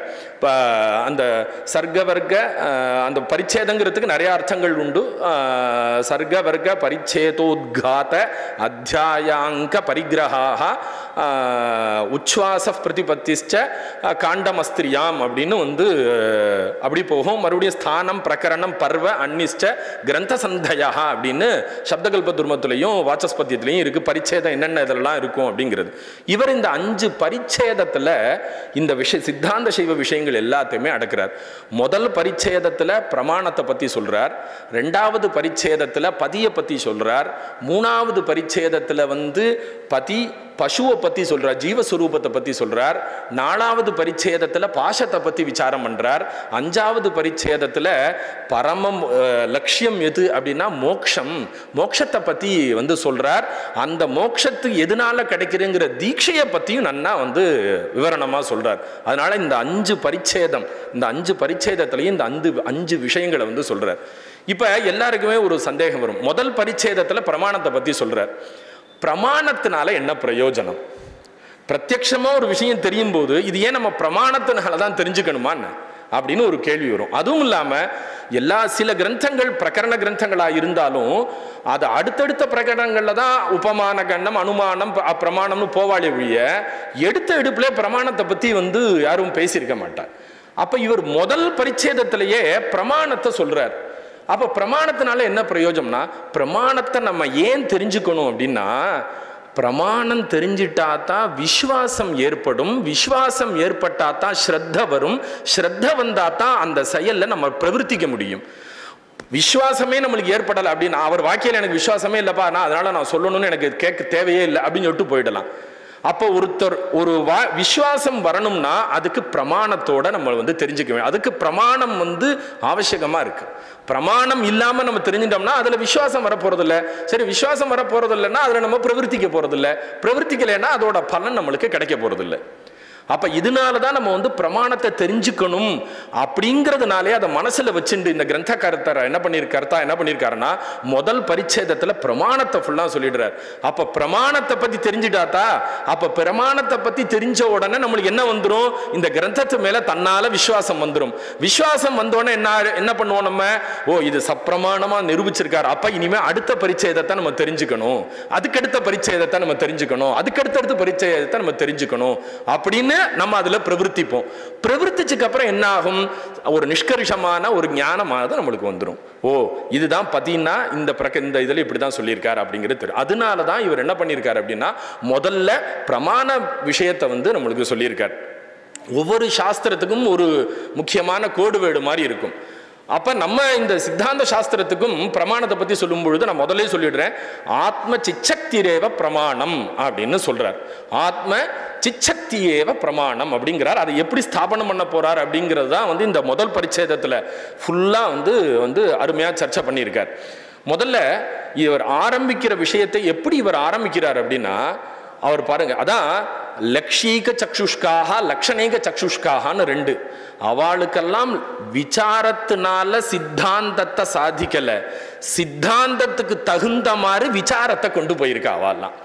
ஒரு விசாரத்தினால சித்தாந்தத்தை நிரூபணம் பண்ணாம சித்தாந்தம் இதுதான், அதுக்கு தகுந்த மாதிரி விசாரங்கள், அதுக்கு தகுந்த மாதிரி ஹேத்துக்கள், அதுக்கு தகுந்த மாதிரி எல்லா விஷயங்களையும் அப்படியே அழகுபடுத்தினா அந்த விசாரத்தை அப்படியே கொண்டு போயிருக்கா வாழலாம். அதனாலதான் லக்ஷீக சக்ஷுஷ்காக அப்படின்னு அவளுக்கெல்லாம் பேர். ஏன்னா லட்சியம் என்ன, சைவ சித்தாந்தத்துல திருப்பதார்த்தம் தான். அப்ப அந்த திருப்பதார்த்தத்துக்கு தகுந்த மாதிரி என்னென்ன ஆகம பிரமாணங்கள்லாம் இருக்கோ அதெல்லாம் எடுத்துட்டு விசாரம். பசு ஸ்வரூபம் இப்படித்தான், பாஷஸ்வரூபம் இப்படித்தான் ஆகமத்துல சுவாமி சொல்லியிருக்கார். அப்ப அதுக்கு தகுந்த மாதிரி விசாரங்கள் அப்படின்னு சொல்லி அழமையா கொண்டு போயிருக்கார். இந்த முதல் இந்த கிரந்தத்தை ஆரம்பிக்கும் போதும் எப்படி ஆரம்பிக்கிறார்னா, ஏன் நான் பிரமாணத்தை சொல்றேன்னு தெரியுமா, புருஷார்த்த சதுஷ்டயம்னு 4, தர்ம அர்த்த காம மோட்சம்னு அதுல கடைசியா இருக்கிறது மோட்சம். அந்த மோட்சத்தை அடையணும்னா அது தீட்சையினால தான் அடையணும். நீ தீட்சை பெற்றுக்கணும்னா பதி பசு பாச ஞானம் இல்லாம உன்னால தீட்சையை அடைய முடியாது. இந்த பதி பசு பாச ஞானம் எப்படி இருக்குன்னா பிரமாண வேத்தியமா இருக்கு, பிரமாணத்தினால தெரிஞ்சுக்க வேண்டியிருக்கு. அதனால நான் முதல்ல பிரமாணத்தை பத்தி சொல்றேன் அப்படின்னு ஆரம்பிக்கிறார். இந்த மோட்சத்து தீட்சையினால கிடைக்கிறது. இந்த தீட்சை பதிபசு ஞானத்தினால அந்த தீட்சையானது முழுமையாகாது. அந்த பதிபசு ஞானம் எப்படி இருக்குன்னா பிரமாண வேத்தியமா இருக்கு, பிரமாணங்கள்னால அறியப்பட தகுந்ததா இருக்கு இந்த திருப்பதார்த்தங்களும். அதனாலதான் நான் முதல்ல பரிச்சேதத்துல இந்த பிரமாணத்தை பத்தி சொல்றேன் அப்படின்னு அருமையாக சொல்றார். நம்ம இதுல பிரமாணம், சைவ சித்தாந்தத்துல பிரமாணம் பிரத்யக்ஷ அனுமான சப்தாஃப் பிரமாணம் அப்படின்னு 3 விஷயங்கள் நமக்கு, ஒவ்வொரு சாஸ்திரத்துக்கும் ஒவ்வொரு பிரமாணம். நம்ம சித்தாந்த சைவர்களுக்கு பிரத்யக்ஷ அனுமான சப்தாஃப் பிரமாணம் அப்படின்னு 3, சப்தாஃப் பிரமாணம் அப்படின்னு 3. இதுல நான் எடுத்துட்டு இருக்க தலைப்பு பிரத்யக்ஷ அனுமானம் அண்ட் சப்த பிரமாணம். இது ரெண்டும் எப்படி இவர் கொண்டு போறார் அப்படிங்கிறத பத்தி தான் பார்க்க போறோம். முதல்ல பிரத்யக்ஷம் அப்படின்னு சொல்லும் போதே என்ன சொல்ல வர்றார் அப்படின்னா, சாட்சாத்காரி பிரமா பிரத்யக்ஷம் அப்படின்னு முடிக்கிறார் அவர். சாட்சாத்காரி பிரமா பிரத்யக்ஷம், ஒரு விஷயம் சாட்சாத்காரமா இருக்கு, அந்த பிரமா அதுதான் பிரத்யக்ஷம் அப்படின்னு சொல்றார். இது நான் இன்னொன்று சில விஷயங்களை முன்னாடியே சொல்லிட்டேன்னா நம்ம அது சொல்லும் பொழுது புரிஞ்சிருக்கு. இப்போ பொதுவான ஒரு பிரத்யக்ஷம் எப்படி ஏற்படும் அப்படின்னா, நியாயசாஸ்திர ரீதியா ஆத்மா மனசயுஜ்யத்தை மனஹா இந்திரியேன இந்திரியம் அர்த்தேன ததப் பிரத்யக்ஷம் அப்படின்னு சொல்லுவோம். இந்த ஒரே ஒரு இடத்துல மட்டும் சைவர்கள் வந்து எப்படி இந்த கிரந்தக்காரர் அபிப்பிராயம் என்ன இருக்கு அப்படின்னா, அப்படி ரிவர்ஸில் வாங்கோ. அர்த்தம் இந்திரியேன, இந்திரியம் மனசா, மனஹா ஆத்மனா அப்படின்னு இருக்கு இல்லையா. இந்த ஆத்மாவோட வந்து டைரக்டா வந்து சம்யோகம் ஆகலப்பா. இந்த ஆத்மாவோட சிச்சக்தின்னு ஒரு சக்தி ஒன்று இருக்கு. அதோட தான் அதுதான் வந்து இந்த விஷயத்தை வந்து ஆத்மாவுக்கு வந்து சொல்றது இதுதான் அப்படிங்கிறத வந்து ஒரு விஷயத்தை ஆத்மா சிச்சக்திரேவ பிரமாணம் அப்படின்னு வந்து சொல்றார். சில சித்தாந்தங்களை படிக்கும் பொழுது சார் முதல்ல சொன்ன மாதிரி நம்ம சித்தாந்தத்துக்கு உண்டான என்ன விஷயமோ அதை அப்படியே மனசுல ஏத்துண்டு அந்த திருஷ்டியா யோசிச்சோம்னா தான் அதோட சுவாரஸ்யம் புரியும். நம்ம வேற விஷயமா படிச்சிட்டோமே, அப்ப இது வந்து எங்க இடிக்குது அப்படின்னு நம்ம யோசிச்சோம்னா சந்தேகங்கள் தான் போயிட்டே இருக்கும். அப்ப இது அப்படியே ஏத்துன்றணும். இந்த இதுல வந்து ஆத்ம சிச்சக்திரேவ பிரமாணம் அப்படின்னு சொல்லியாச்சா, அப்ப இதுதான் ஆத்ம சிச்சக்தி தான் இந்த கிரந்தத்துல பிரமாணம் அப்படின்னு ஏத்துன்றணும். ஏத்துண்டு அந்த ரீதியிலேயே நம்ம அந்த விசாரங்களை பார்க்க கத்துக்கணும். அந்த விசாரம் இது எப்படி சாதனை பண்றாரு அப்படிங்கிறத நம்ம தெரிஞ்சிட்டோம்னா விஷயங்கள் நன்னா புரியும். என்ன எப்படி விசாரம் பண்ணியிருக்காங்கிற அந்த சைலி புரியும், அது சுவாரஸ்யம் புரியும். அப்ப இவர் என்ன பண்ணார், சாட்சாத்காரி பிரமா பிரத்யக்ஷம் அப்படின்னு ரெண்டு தச்ச விவிதம் ரெண்டு சொல்றார். ஒன்னு நிர்விகல்பக ஞானம், இன்னொன்னு சவிகல்பக ஞானம் அப்படின்னு சொல்ற. நாம ஜாத்தியாதி யோஜனா விஹீனம் நிர்விகல்பக ஞானம் அப்படின்னு சொல்ற. அது உதாரணம் என்னன்னா, நாம அது ஒன்று தெரியுது ஆனா இது என்ன பேர் அப்படிங்கிறது தெரியல. உதாரணத்துக்கு நம்ம வந்து சொல்லணும் அப்படின்னா, மாகர் எழுதின அந்த ஒரு சயத் விஷாத்யவதாரிதம் புனா அப்படின்னு சொல்லிட்டு கடைசியில தான் என்ன சொல்லுவார்னா, கிரமாதமும் நாரத இத் அபோதிசஹா அப்படின்னு சொல்லுவார். முதல்ல பார்க்கும்பொழுது எனக்கு ஒரு தேஜஸ் தான் தெரியுது, அதை தவிர அது என்ன தேஜஸ் என்னங்கிறது எனக்கு தெரியவே இல்லை. அது நிர்விகல்பக ஞானத்துக்கு உதாரணம். கடைசியில வரும்பொழுது என்னன்னா, ஓ அந்த தேஜஸ் அப்படி கொஞ்சம் கொஞ்சம் கொஞ்சமா ஏதோ வருதே, அதுக்கப்புறம் கைகால்லாம் தெரியுறதே, ஒரு சிகை மாதிரி தெரியுறதே, ஒரு கமண்டல வச்சுருக்க மாதிரி தெரியுதே, கையில வீணை ஏதோ வச்சுருக்க மாதிரி தெரியுதே. கடைசியில தான் சவிகல்ப ஞானகமாக வந்து ஓ இவர் கிரமாதமும் நாரத இத்யபோதி அப்படின்னு சொல்றார். இது வந்து சவிகல்பக ஞானத்துக்கு உதாரணம். அப்ப இது ரெண்டு விதம் சொல்லிட்டார். மறுபடியும் என்ன சொல்ல வர்றாருன்னா, இந்த இடத்துல தான் நம்ம சைவ சித்தாந்தம் வந்து அப்படி கொஞ்சம் அப்படி வேறுபடுதுன்னா எக்ஸ்ட்ரா ஒரு லட்சணத்தை கேருது. என்னன்னா, புனரபி தச்ச பிரத்யக்ஷம் திரிவிதம். இந்த மறுபடியும் இந்த பிரத்யக்ஷமானது மூணு விதமா இருக்குப்பா. இந்திரிய பிரத்யக்ஷம், அந்தఃகரண பிரத்யக்ஷம், இந்திரியாந்தகரண நிரபேட்ச சித் பிரத்யக்ஷம் அப்படின்னு சொல்றாரு. இந்திரியாந்தகரண சித் பிரத்யக்ஷம்னு சொல்றாரு. இதுக்கு முன்னாடியே முதல்ல அந்த பிரமாணத்தை பத்தி சொல்லிட்டு வரும்போது ஆத்ம சிச்சக்திரேவ பிரமாணம்னு சொல்றார். எப்படிப்பட்ட ஆத்ம சிச்சக்தி பிரமாணம் தெரியுமா? சம்சய விபர்யய ஸ்மிருதி வத்திரிக்த, சம்சய விபர்யய ஸ்மிருதி வத்திரிக்த பிரமா அபரபரியாயா சிச்சக்திரேவ பிரமாணம் அப்படின்னு சொல்றார்.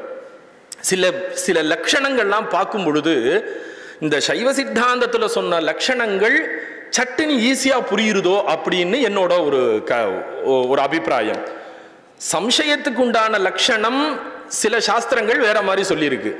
ஆனா இவர் எப்படி சொல்றாரு பாருங்களேன். ஆனா பிரமாணத்தோட சொல்றார். பௌஷ்கர சம்ஹிதையத்தான் எடுத்துட்டே இருக்காரு, அதுல இருந்து தான் எல்லாத்துக்கும் பிரமாணம் கொடுக்கிறார். அப்ப சம்சயோ நாம கஹா அப்படின்னு கேள்வி கேட்டுண்டு என்ன சொல்றாருன்னா, சாதாரண தர்ம தரிசனாது கோடித்வயாவலம்பினி புத்தி சம்சயான்னு முடிக்கிறார் ஜம்முன்னு. ஒரு வஸ்துவை நீ பார்க்கிறப்பா சாதாரண தர்மம் தான், அதுங்க ஒரு வஸ்து இருக்குன்னு சாதாரணமா தெரியுது. ஆனா அது பார்த்த உடனேயே உனக்கு ஒன்று தோணுது, இது வந்து என்னன்னு ஒரு மிளிருதே, இது வந்து வெள்ளியா இல்லை வந்து வேற இதுவா அப்படின்னு தெரியுது. இதுதான் சம்சயம் அப்படின்னு சொல்றாரு. சாதாரண சாதாரணமாக அந்த தர்மம் என்ன தர்மம், அது ஒரு வஸ்து அப்படின்னு பார்க்கிற, அதை பார்த்த உடனே உன் புத்தியில வந்து துவயாவலம்பி ரெண்டு அவலம்பிக்குது உன்னோட புத்தி. என்னன்னா, ஒன்று இது வெள்ளியா இல்லை கிழிஞ்சலா அப்படிங்கிறத அவலம்பிக்குது. அந்த புத்தி தான்ப்பா சம்சயம். இதுவா இருக்கக்கூடாது, அந்த ஆத்ம சிச்சக்தின்னு எடுக்கிறார். அடுத்து விபர்யம், அதஸ்மின் தத் புத்தி அப்படின்னு எடுக்கிறார். நீ பக்கத்துல போறது என்ன தெரிஞ்சுக்கிறன்னா, இது ரஜதம் தான், இது வெள்ளி தான் அப்படின்னே தெரிஞ்சுன்ற. பக்கத்தில் போறது கொஞ்சம் முன்னாடி போறது வெள்ளி இருக்கு அப்படின்னு தான் நினைச்சுட்டே போற. அப்ப ஆனா அது வெள்ளியா? தஸ்மின், அந்த இடத்துல அது வெள்ளி கிடையாது, அது சுக்தி தான் அது. ஆனா அந்த இடத்துல நீ என்ன பண்றன்னா அது வெள்ளினே நடந்துட்ட. தத் புத்தி, இல்லாத ஒரு ஒரு வஸ்துல இல்லாத ஒரு அந்த ஒரு இருக்கிற பதார்த்தமா நினைச்சுன்னு ஏத்துக்கிறேன் நீனு. வாஸ்துமா வெள்ளி இல்லை அங்க, ஆனா உன்னோட புத்தி தத்கத புத்தியா இருக்கு, வெள்ளிகத புத்தியா, ரஜதகத புத்தியா இருக்கு. அதனால அது வந்து விபர்யம் அப்படின்னு சொல்றாரு. அதே மாதிரி ஸ்மிருதி, இந்த இடத்துல இருந்து சம்ஸ்கார ஜன்யா அனுபவ பூர்விகா ஸ்மிருதின்னு மத சாஸ்திரம் சொல்றதை அப்படி ஏத்துக்கிறார். இது மூணுத்துலயும் வேறுபட்ட விலகின இல்லாத பிரமாதா பிரமா அபரபரியாய ஆத்ம சிச்சக்தி அப்படின்னு சொல்றார். வாஸ்துமா பிரமாகரணம் ஞானம் தான் வந்து பிரமாணம். ஆனா இங்க அந்த பிரமாவையே பிரமாணமாக சொல்றார் அவர். அப்ப ஆத்ம சிச்சக்தி தான் பிரமாணம் அப்படின்னு வந்து இது முதல்ல சொல்லிட்டு போறார். அப்பேற்பட்ட அந்த ஞானம் தான் பிரத்யக்ஷத்தை பத்தி பேசிட்டு இருக்கும்போது 3 விதமா இருக்கு. இந்திரிய பிரத்யக்ஷம், இந்திரியாந்தகரண மானச பிரத்யக்ஷம், இந்திரியாந்தகரண நிரபேக்ஷ சித் பிரத்யக்ஷம் 3 விதமா இருக்கு. இப்ப இந்திரியாந்தகரண நிரபேக்ஷ சித் பிரத்யக்ஷம்னா என்னப்பா அப்படின்னு கேட்டா, இது என்னன்னா நிரஸ்த பந்தயா சித் சக்தியா சதத ஆத்மனஹ சதத சம்பந்தாத் ஜாயமானம் ஸ்வாத்ம அபரோக்ஷ ஞானமேவ இந்திரியாந்தகரண நிரபேக்ஷ சித் பிரத்யக்ஷம். இந்த சிச்சக்தி எப்படி இருக்குன்னா ஆத்மாவோட எப்பவுமே சம்பந்தப்பட்டிருக்கு, ஆத்மாவோட எப்பவுமே சம்பந்தப்பட்டிருக்கு. இது வந்து ஆத்மாவை விட்டு விலகிறதே இல்லை, எப்பவுமே நிரஸ்த பந்தயா, அந்த பந்தம் தடுப்புங்கிறது வந்து கிடையவே கிடையாது. நித்திய சம்பந்தாத்து ஜாயமானம், நித்தியப்படியே இந்த ஆத்மாவோட சிச்சக்தியானது சம்பந்தப்பட்டிருக்கு. சம்பந்தமானாது அதனால கிடைக்கக்கூடிய அபரோக்ஷ ஞானம் இருக்கே, அதுதான் இந்திரியாந்தகரண நிரபேக்ஷ சித் பிரத்யக்ஷம் அப்படின்னார். அடுத்து மானச பிரத்யக்ஷம் கேட்கவே வேண்டாம். பாஹ்யார்த்த உபநீத அர்த்தானுபவா மானச பிரத்யக்ஷம் அப்படின்னாரு. இதுல இருந்து பார்க்குறோம், நம்ம ஸ்மரணம் பண்றோம், அது மூலமா நம்மளுக்கு மனசுனால ஓ இதுதான் அந்த பதார்த்தமா அப்படிங்கிறது நம்மளுக்கு அது தெரிய வருது ஏற்கனவே. இது மானச பிரத்யக்ஷம். அதே மாதிரி இந்திரிய பிரத்யக்ஷமும் அதே மாதிரி தான் அப்படின்னு சொல்றார். இப்ப இந்த இடத்துல ஒரு கேள்வி கேட்கிறார். ஆத்ம சிச்சக்தி தான் இந்திரியத்வாரா அர்த்த சம்பந்தா, ஆத்ம சிச்சக்திக்கு வந்து இந்திரியத்வாரா அர்த்த சம்பந்தான்னு சொல்லிட்டியப்பா, இது உன்னால எப்படி சொல்ல முடியும் அப்படின்னு கேட்கிறார். ஏன் உன்னால சொல்ல முடியாது தெரியுமா? ஆத்ம சிச்சக்தி வந்து விஷயத்தை நோக்கி போறதா? விஷயத்தை நோக்கி போறதா? போகலையே. ஸ்வனிஷ்டாயா ஸ்வனிஷ்டா ஆத்ம சிச்சக்தி விஷய அபிமுகி அபாவாத். ஒரு விஷயத்தை நோக்கி அதுவா போய் தெரிஞ்சுக்கிறது இல்ல. அத்தः கிஞ்சித் கரணம் வினா தஸ்ய பதார்த்த சம்பந்தா நாஸ்தி ஏவ கில. ஏதோ ஒரு இந்திரிய கரணம் வந்து அந்த பதார்த்தத்தோட போய் அப்புறமா தானே உனக்கு சொல்லணும். ஆனா நீ எப்படி ஆத்ம சிச்சக்திரேவ பதார்த்த சம்பந்தாக பிரத்யக்ஷம் நீ எப்படிப்பா சொல்லுவ? நீ அதனால உன்னால இது சொல்ல முடியாது அப்படின்னு சொல்றாரு. இதுக்கு சொல்றாரு, சத்தியம் தான், நீ கேட்கிற உண்மைதான். ஆனா இங்க இப்ப வந்து நம்ம சைவாகம திருஷ்டியை அப்படி கொண்டு வரணும். இல்லை என்னன்னா, இந்த ஆத்ம சிச்சக்தி இருக்கே, இது ஆத்மாவோட தானே இருக்கு. இந்த ஆத்மா எப்படிப்பட்டது? மல ஆவரண வசாத்து சா சிச்சக்தி ஸ்வனிஷ்டாபி கலையா, கலையோட வெஞ்சிதா, கலைகள்னால அது வந்து சேர்றதுனால அவித்யா விஷயாபிமுகீகிருதா, அவித்யோடையும் யோகம் ஏற்படுறதுனால அது விஷயத்தை நோக்கி போறது. ராகேன ரஞ்சிதா, ராக தத்துவம் இதெல்லாம் என்ன பண்றது? அந்த விஷயத்தை தெரிஞ்சுக்கிறதுக்கு ஆசையை உண்டு பண்றது. அதனால இந்த ஆத்ம சிச்சக்தி என்னன்னா புருஷ போகாய அந்தகரண இந்திரியத்வாரா போகேஷு பிரவர்த்ததே அப்படின்னு வந்து சொல்லி முடிக்கிறார். இந்த இடத்துல தான் நியாய மதங்களை கண்டனம் பண்றார். நியாய மதங்கள்ல என்ன சொல்லியிருக்கு? பிரத்யக்ஷம் அப்படின்னா இந்திரியார்த்த சன்னிகரிஷ ஜன்யம் ஞானம் மாத்திரமேவ பிரத்யக்ஷம்னு சொல்லியிருக்கு. அப்ப இது வந்து ந அப்படின்னு கண்டிக்கிறார். இந்திரியார்த்த ஜன்யம் மட்டும் நீ சொன்னீன்னா அவனுக்கு ஆத்ம சிச்சக்தியே கூட அது சம்பந்தமே கிடையாது. அப்ப அவன் வந்து தூஷ்ணியும் சும்மா தானே நிற்பான், அவனுக்கு வந்து பிரத்யக்ஷமே ஏற்படாது. அப்ப இந்த இந்திரியார்த்தங்கள் எல்லாம் ஆத்ம சிச்சக்தியோட சேர்ந்துதான் அவனுக்கு அந்த வந்து பிரத்யக்ஷமானது அவனுக்கு வரும் அப்படின்னு சொல்லி. இது சம்பவிக்குமான்னா எப்படின்னா, நம்ம ஒரு எனக்கு தெரிஞ்ச சின்ன உதாரணம், ஒருத்தருக்கு வந்து ஒரு சித்த பிரம்மை ஏற்பட்டுருது அப்படின்னா அந்த அப்படியே உட்கார்ந்துட்டே தான் இருப்பா. அவளுக்கு கண்ணுக்கு அதெல்லாம் வேலை செய்யும், ஆனா அவளுக்கு அவளால உணர முடியாது. ஏன்னா அவளை போய் குத்தணும் அப்படின்னா அவ பேசாமத்தான் இருப்பா.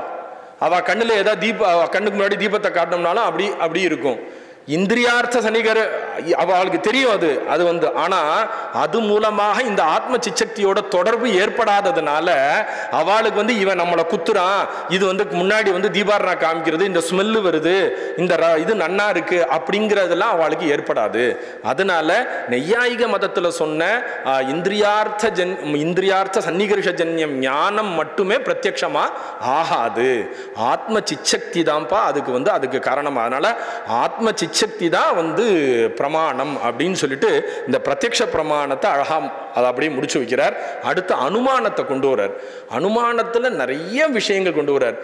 இதெல்லாம் என்ன, ஒரு நம்ம சைவ சித்தாந்த கிரந்தங்கள் படிக்கும்போது தான் பிற மதங்களோட திருஷ்டியும் சைலியும் எப்படி நம்ம மதத்தோட சஞ்சாரம் மாறுது, நம்ம மதத்தோட விஷயங்கள் பிற மதத்தோட விஷயங்களோட எப்படி சஞ்சாரம் மாறுங்கிறத சுவாரஸ்யம் புரியும். இப்ப எல்லாருக்குமே தெரியும் ஹேத்வாபாசாக பஞ்ச அப்படின்னு, சவ்யபிச்சார விருத்த சத்பிரதிபக்ஷ அசித்த பாதிதாக பஞ்ச ஹேத்வாபாசாகன்னு. ஆனா இவர் ஹேத்வாபாசங்களையே விருத்தத்துக்கும் அசித்தத்தை மட்டும் எடுத்துட்டு அனைகாந்திக்காக அனத்தியவசிதாக அப்படின்னு சொல்லிட்டு இன்னொன்னையும் எடுக்கிறார். இந்த 5 தான் பஞ்சஹேத்வாபாசங்கள் அப்படின்னு சொல்றார். அதுக்கு பிரமாணத்தோடையும் அழகா வந்து மூலாகம பிரமாணத்தோடு எடுக்கிறார். இப்ப பாருங்களேன், நம்மளுக்கு பஞ்சஹேத்வாபாசாகன உடனே நம்மளுக்கு டக்குன்னு என்ன புத்தியில வரும், சவ்யபிச்சார விருத்த பிரதிபக்ஷ சித்த பாதிதா பஞ்சஹேத்வாபாசாகான் தான் வரும். இதே புத்தியோட நம்ம இந்த லட்சணத்தை பார்த்தோம்னா ஓடவே ஓடாது நம்மளுக்கு. என்னது சவ்ய விருத்தம் இருக்கு, அசித்தம் இருக்கு, சவ்யபிச்சாரத்தை காணோம், அசித்த பாதிதவை காணவே அப்படின்னு தான் தோணும். அப்ப இது ஏதோ இந்த லட்சணம். ஆனா மூலாகம பௌஷ்கராகம பிரமாணத்தோட எடுக்கிறார். எடுத்து பஞ்சஹேத்வாபாசங்கள் இதுதான்ப்பா அப்படின்னு எடுக்கிறார். இந்த மாதிரி ஒவ்வொரு பிரகரணத்துக்கும் அவ்வளவு அழகா அந்த லட்சணத்தையே வந்து மூல ஆகம அந்த வாக்கியத்திலிருந்து எடுத்து இதுதான் இந்த லட்சணம் அப்படிங்கிற மாதிரி கொண்டு போறார். அதனால இப்ப நான் வந்து அந்த விஷயத்துக்குள்ள போல நேர வந்து சப்த பிரமாணத்தை வந்து நான் வந்து உள்ள வரேன். நான் இப்ப சப்த பிரமாணத்தை பத்தி அடுத்து பேச வர்றார். இந்த சப்த பிரமாணத்தை பத்தி பேசும்பொழுது அவர் என்ன சொல்றாரு, நம்மளுக்கு எல்லாம் எது சப்தாக ஆக தது அஸ்மாக்கம் பிரமாணம், சப்த பிரமாணக்காக வயம். எது சப்தம் நம்மளுக்கு சொல்லி எழுந்திரிச்சு வா அப்படின்னா நம்ம உட்கார்ந்துட்டே இருக்க போறது இல்லை, உடனே எழுந்திரிச்சு வந்துடுவோம். உட்கார் அப்படின்னா ஏன்னா இந்த சப்தம் சொல்லிடுத்து அதனால அவன் உட்கார்ந்தார். இந்த சப்தம் கேட்ட உடனே அவன் எழுந்திரிச்சு வந்தார் அதனால சப்தம் நம்மளுக்கு எது சப்தம் சொல்லுதோ அதான் பிரமாணம். ஆனா எந்த சப்தம் எப்படிப்பட்ட சப்தம் பிரமாணம்ங்கிறதுல தான் வந்து விசாரம் இருக்கு. எழுந்திரிச்சு வா அப்படின்னு எல்லா சொன்னாலும் நம்ம எழுந்திரிச்சு வர போறது இல்லை. இந்த சொல்றவர் ஒரு ஆப்தரா இருக்கணும். அவருடைய வாக்கியம் ஆகாங்ஷா யோக்கியதா ஆசக்தியோட கதம்பகமா இருக்கணும் அந்த பதம். அப்படி இருந்தா தான் நம்ம வந்து அந்த சொல்ல கேட்டு நம்ம பிரமாணமா எடுத்து நம்ம எந்திரிச்சு வருவோம். இல்லைன்னா யாரு எழுந்திரிச்சுவான்னு சொன்னாலும் நம்ம எந்திரிச்சு போயிடுவோம் இல்லையா. அதனால சப்த ஆப்தஜன்ய வாக்கியம் பிரமாணம் அப்படிங்கிறார். ஆப்தஸ்து பாருங்க, இந்த இடத்துல வித்தியாசம் எப்படி அழகா நம்ம சைவ கிரந்தக்காரரோட திருஷ்டி எப்படி விசாலமா இருக்கு அப்படிங்கிறதுக்கு நம்ம எல்லாம் என்ன யதார்த்த பக்தா அப்படித்தானே முடிச்சிருவோம். ஆனா அவர் என்ன சொல்ல வர்றாருன்னா யதார்த்த தரிசி யதார்த்த உபதேஷ்டா ஏவ ஆப்தா அப்படிங்கிறார். எப்பா நீ யதார்த்தத்தை சொல்றது மட்டும் ஆப்தர் இல்ல, யதார்த்தத்தை யதார்த்தமா பார்க்கணும், அதை புரிஞ்சுக்கணும், அதை அப்படியே சொல்லணும். அவர் தான்ப்பா ஆப்தர். அப்படி யதார்த்த தரிசி யதார்த்த உபதேஷ்டா. புரிஞ்சுண்டது ஒன்னாகவும் சொல்றது ஒன்னாகவும் இருக்கக்கூடாது. நீ என்ன எப்படி கரெக்டா புரிஞ்சுண்டியோ அதை அப்படியே கரெக்டா சொல்லணும். இதுக்கு பேர் தான்ப்பா அவர் தான் ஆப்தர். அவர் சொன்ன வாக்கியம் தான் வந்து பிரமாணம் அப்படின்னு சொல்றார். இந்த வாக்கியம் வந்து ஆகாங்ஷா யோக்கியதா ஆசக்தி அப்படின்னு சொல்லுவோம். ஆசக்தி சந்நிதி தாத்பரிய கிரகம்னு வியாக்கரணத்துல பரமலக மஞ்சுஷால. ஆனா ஆகாங்ஷா யோக்கியதா சந்நிதி அப்படின்னு 3 மட்டும் இங்க எடுக்கிறார் அவர். இந்த 3 சேர்ந்தது, இந்த 3 இருக்கணும் அந்த பதத்துல, அப்படிதான் அது ஆப்த வாக்கியம் அப்படிங்கிறது சொல்ல வருங்கிற. இப்ப இதுலயும் பாருங்களேன், என்ன ஒரு ஈஸியா புரிய வேண்டியது. ஆகாங்ஷா என்னன்னா பதஸ்ய பதாந்தர வதிரேக பிரயுக்த அன்வய அனனுபாவாத்மகம் ஆகாங்ஷா நியாயம். வாக்கிய சமயகிராஹிகா ஆகாங்ஷா லகுமஞ்சுஷா. ஒரே அடி சிம்பிள். பிரதிபத்து ஜிக்ஞாசா ஏவ ஆகாங்ஷான்னு சைவ பரிபாஷை. எவ்வளவு சிம்பிளா இருக்கு பாருங்க. ஆகாங்ஷனா என்ன பண்ணா பிரதிபத்து ஜிக்ஞாசா சிவஹா அப்படின்னு நான் சொன்ன உடனேயே கேட்கிறவங்களோட மனசுல ஒரு கேள்வி, ஒரு ஆசை வருது. சிவஹா கிம் கரோதி கிம் கர்த்தும் உத்யுக்தஹா किमर्थम शिवशब्दाः एतेन उक्ताः केवलं शिवशब्दाः एव उक्ताः अनन्तरं वाक्यं किं किम् அப்படின்னு ஒரு ஜிக்ஞாசை இவருக்கு மனசுல வருது. அதுதான்ப்பா ஆகாங்ஷை. நம்ம போய் பதஸ்ய பதாந்தர வதிரேக பிரயுக்த அன்வய அனனுபாவாத்மகம் ஆகாங்ஷான்னு சொல்லி அதுக்கு தல பிரயோஜனம்லாம் சொல்லி அதுல வேற ஏதாவது ஒரு கிளிஷ்டம் வந்து அப்புறமா ஆகாங்ஷை புரிஞ்சுக்கிறது, அது தப்பு சொல்லலை நான். ஆனா இது ஈஸியா புரிஞ்சிடுறதே. பிரதிபத்து ஜிக்ஞாசா. யாரு பிரதிபத்தா யார் இருக்காரோ அவருக்கு வந்து ஒரு ஞானம் தெரிஞ்சுக்கணும், ஞானம் ஏற்பட்டுருதுன்னா அதுதான்ப்பா ஆகாங்ஷா. அதனால ஆகாங்ஷா. யோக்கியதாவும் பாருங்க, யோக்கியதாயும் வந்து எவ்வளோ அனன்வய நிச்சய அபாவா யோக்கியதான்னு சைவ பரிபாஷக்காரர். சம்பந்தம் இருக்குங்கிறது சாப்த போதத்துல தான் தெரியும். சம்பந்தம் இல்லை அப்படிங்கிறது தெரிஞ்சா போதும் இது யோக்கியதா. இது வந்து அப்படின்னு வன்னினா சிஞ்சதி அப்படின்னா சேகக்கிரியைக்கும் வன்னிக்கும் சம்பந்தம் இல்லை, அன்வயம் கிடையாது அப்படிங்கிறது தெரிஞ்சுட்டாலே போதும். சம்பந்தம் இருக்குங்கிறது தெரிஞ்சுட்டா அது சாப்த போதத்தினால தான்ப்பா தெரியும். அதனால அதை வேண்டாம் விட்டுரு. அதனால அனன்வய நிச்சய அபாவா யோக்கியதா அப்படின்னு வந்து அருமையாக யோக்கியதாவுக்கும் சொன்னார். அதே மாதிரி சந்நிதிக்கும் அவ்யவச்சேதேன உபஸ்திதி சந்நிதிஹி அப்படின்னு அதுக்கான பிரசித்தமான வாக்கியங்கள் வந்து காலம்பர காம்னு சொல்லிவிட்டு வந்து இன்னொரு மறுநாள் காலம்பர கௌன்னு இப்போ சொல்லிவிட்டு மறுநாள் காலம்பர ஆகச்சதி அப்படின்னு சொன்னால் ஒன்றுமே இல்லை. வந்து விவச்சேதமே இல்லாமல் ஒரு சப்தங்களை சொல்லணும். இது மூணு சேர்ந்தது தான்ப்பா வந்து ஆப்த வாக்கியம். இந்த மூணும் வந்து ஆகாங்ஷா யோக்கியதா சந்நிதி கதம்பகமேவ சப்தா வந்து ஆப்த வாக்கியம் அப்படின்னு சொல்றார். தச்ச வாக்கியம் திவிதம்னு ரெண்டா பிரிக்கிறார். அது எல்லாருக்குமே தெரிஞ்சதான். வைதிகம் லௌகிகம் வைதிகம் ச அப்படின்னு பிரிக்கிறார். ஒன்று அந்த ஆப்த வாக்கியம் ரெண்டு விதமா இருக்கு. ஒன்று லௌகிகம், இன்னொன்று வைதிகம் அப்படின்னு வந்திருக்கிறார். லௌகிகம்னா என்ன அப்படின்னா நம்மளுடைய நம்ம பேசுறதா ஏகாஹ விருக்ஷாஹ அஸ்தி விருக்ஷே பகூனி ஃபலானி சந்தி விருக்ஷாஹ சுந்தராஹ அபி அஸ்தி இது மாதிரி என்னவா வந்து அப்படி சொல்றதா வந்து லௌகிக வாக்கியங்கள். இதெல்லாம் வந்து வைதிக வாக்கியம் வந்து மறுபடியும் பாருங்க, நம்ம வைதிக வாக்கியம் வந்து மற்ற கிரந்தங்கள் எல்லாத்துலேயும் பார்த்தோம்னா வேத வாக்கியத்தை வேத வாக்கியம் பிரசித்தம் அதோட நிப்பாட்டின்றுவா. ஆனால் சைவக்காரர், இந்த சைவ பரிபாஷாக்காரர் சைவரோட அந்த வைதிகத்தையே ரெண்டா பிரிக்கிறார். வைதிக வாக்கியம் திவிதம் அப்படின்னு பிரிச்சுட்டு ஒன்று பிரசித்தம் வேத வாக்கியம் இதெல்லாம் பிரசித்தம், இன்னொன்று என்ன சொல்றாருன்னா சைவாகம வாக்கியம் அப்படின்னு சொல்றார். அப்ப சைவாகம வாக்கியத்தையும் வைதிகம்னே அப்படின்னு சொல்றார் அவர். அப்ப வைதிகம் வந்து திவிதம், சைவாகம வாக்கியம் வந்து ஒன்று வைதிகம் பிரசித்தமானது, இன்னொன்று இந்த வாக்கியம். அதனாலதான் இந்த வேத வாக்கியங்களும் சைவாகம வாக்கியங்களும் பரமேஸ்வரன் பிரணீதம் பண்ணப்பட்டதுனாலேயே இதெல்லாம் வந்து பிரமாணங்கள் அப்படின்னு வந்து அருமையாக வந்து சொல்றார் அவர். இந்த சைவ வாக்கியங்கள் அதுக்கு கெடுக்கிறார் பாருங்க. நான் இந்த விஷயத்துல பிரசங்காது இந்த விஷயத்தையும் சொல்லிடுறேன். அதுக்கு எடுக்கிறார். வேத வாக்கியம் பிரசித்தம்னு சொல்லிட்டார். சைவ வாக்கியம்னு சொல்றதுக்கு என்ன எடுக்கிறார்னா முக்தி பிராபிய யதஸ்தேஷாம் பஜேத்வேஷம் சிவாலயம் அப்படின்னு ரௌரவா ஆகம அந்தர்கதமான சிவஞான போத அந்த சூத்திரத்தை எடுக்கிறார். எவ்வளவோ ஆகம வாக்கியங்கள் இருக்கே, ஏன் இவர் இந்த வாக்கியத்தை எடுக்கணும்? முக்தி பிராபியதஸ்தேஷாம் அப்படின்னா ஒரு ரொம்பலாம் யோசிக்க வேண்டாம். இவரோட சந்தான பரம்பரை ஆகமும் ரௌரவாகமும். ரெண்டாவது பரிச்சேதத்தில் சொல்றார், என்னுடைய வம்சம் அந்த நந்தி பரம்பரையில் வந்தவர் வாமதேவ முனி, அந்த வாமதேவ முனி அந்த சந்தான ஆகமம் வந்து ரௌரவாகமம் அப்படின்னு அவர் சொல்றார். அதனால எப்படி ஒவ்வொருத்தருக்கும் ஒவ்வொரு அந்த இதுக்கு சந்தான ஆகமங்கள்னு ஒன்று இருக்கு. அப்ப இவருடைய அந்த சந்தான ஆகமங்கள் யாரு சத்யோஜோ இந்த இவரோட இந்த கிரந்த கர்த்தாவோட சந்தான ஆகமம் பரம்பரை ஆகமம் என்ன அப்படின்னா ரௌரவாகமம் அப்படின்னு.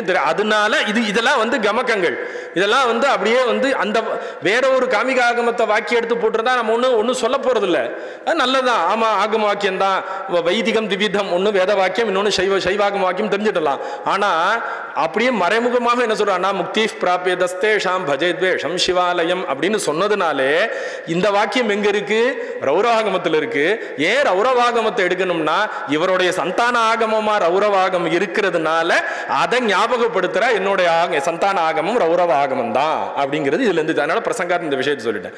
இப்படிப்பட்ட இந்த சப்த வாக்கியம் ஆப்த வாக்கியம். இப்ப இந்த இடத்துல ஒரு கேள்வி வருது. வேத வாக்கியத்தை நான் பிரமாணமா ஏத்துக்கிறேன்ப்பா. ஏன் அப்படின்னா வேதானாம் அப்பௌருஷயத்வாத், பௌருஷயம் கிடையாது.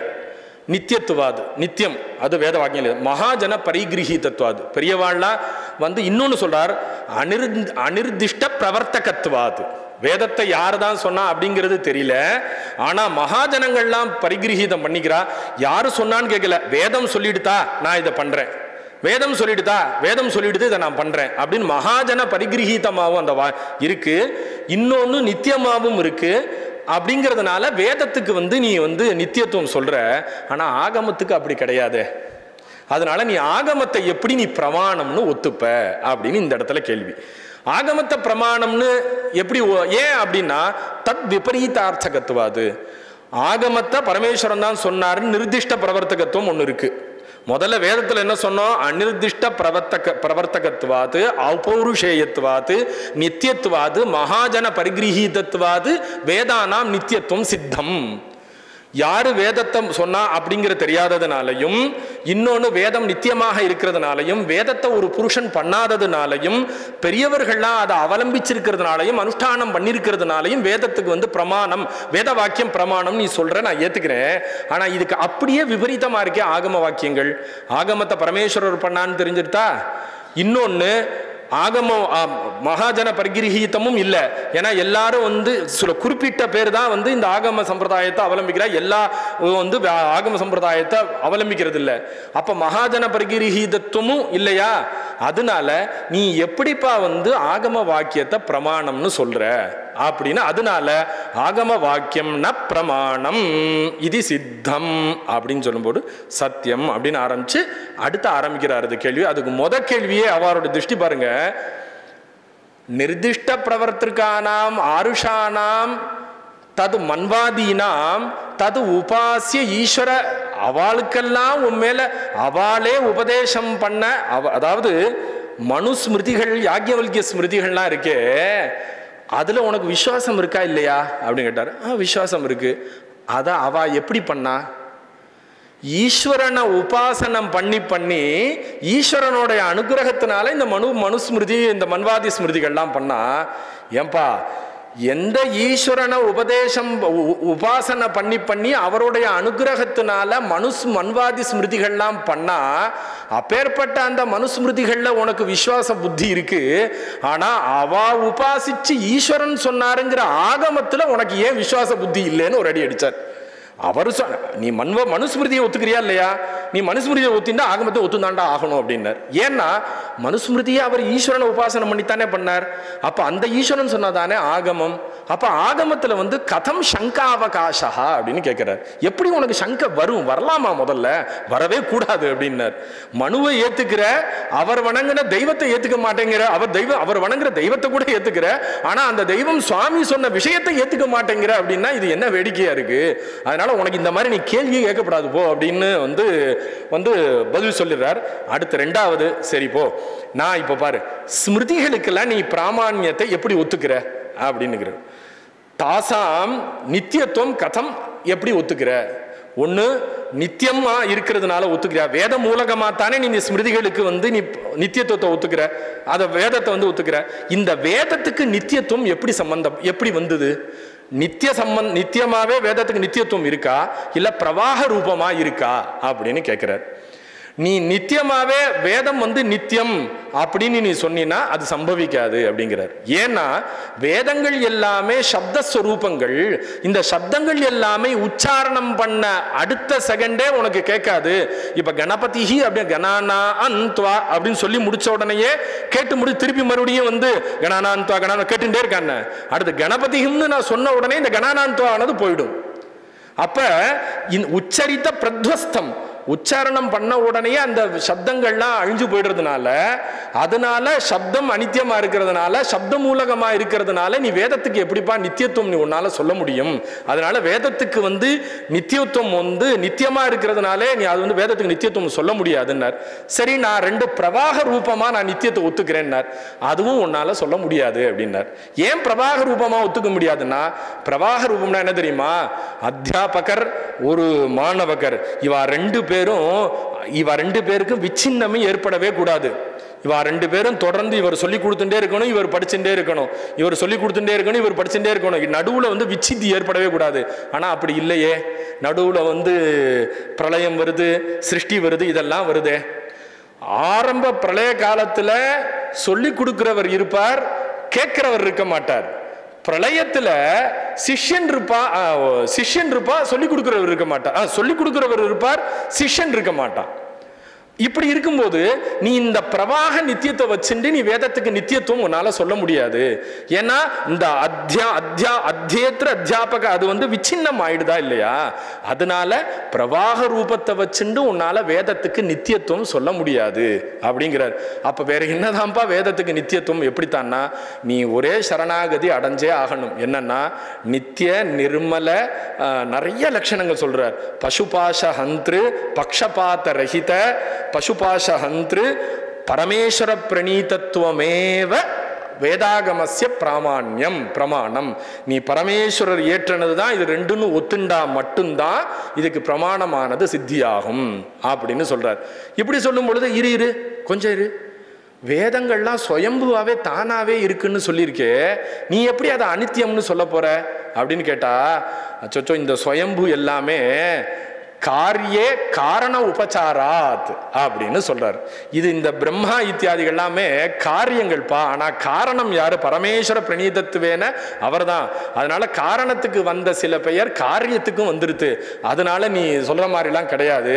அது மாதிரி பிரளயஸ்தாயி ஒரு வாக்கியம் விஷ்ணு புராணத்திலிருந்து வாக்கியம் என்ன இருக்குன்னா, ஒன்னு ஆரம்பத்திலிருந்து சிருஷ்டிலிருந்து ஆரம்பிச்சு பிரளயத்திற்கு இருக்குன்னா அது நித்தியம்னு சொல்லிக்கோ அப்படின்னு ஒரு வாக்கியம் இருக்கிறதுனால, அதனால இந்த பிரம்மா இந்த சுயம்பு அப்படிங்கிறது இதெல்லாம் பிரளயத்திலிருந்து சிருஷ்டிலிருந்து ஆரம்பிச்சு பிரளயத்திற்கு இருக்கிறதுனால அங்கங்க இதெல்லாம் நித்தியம்னு சொல்லிட்டு இருக்காளே ஒழிய மற்றபடி இதெல்லாமே நித்தியம் கிடையாது.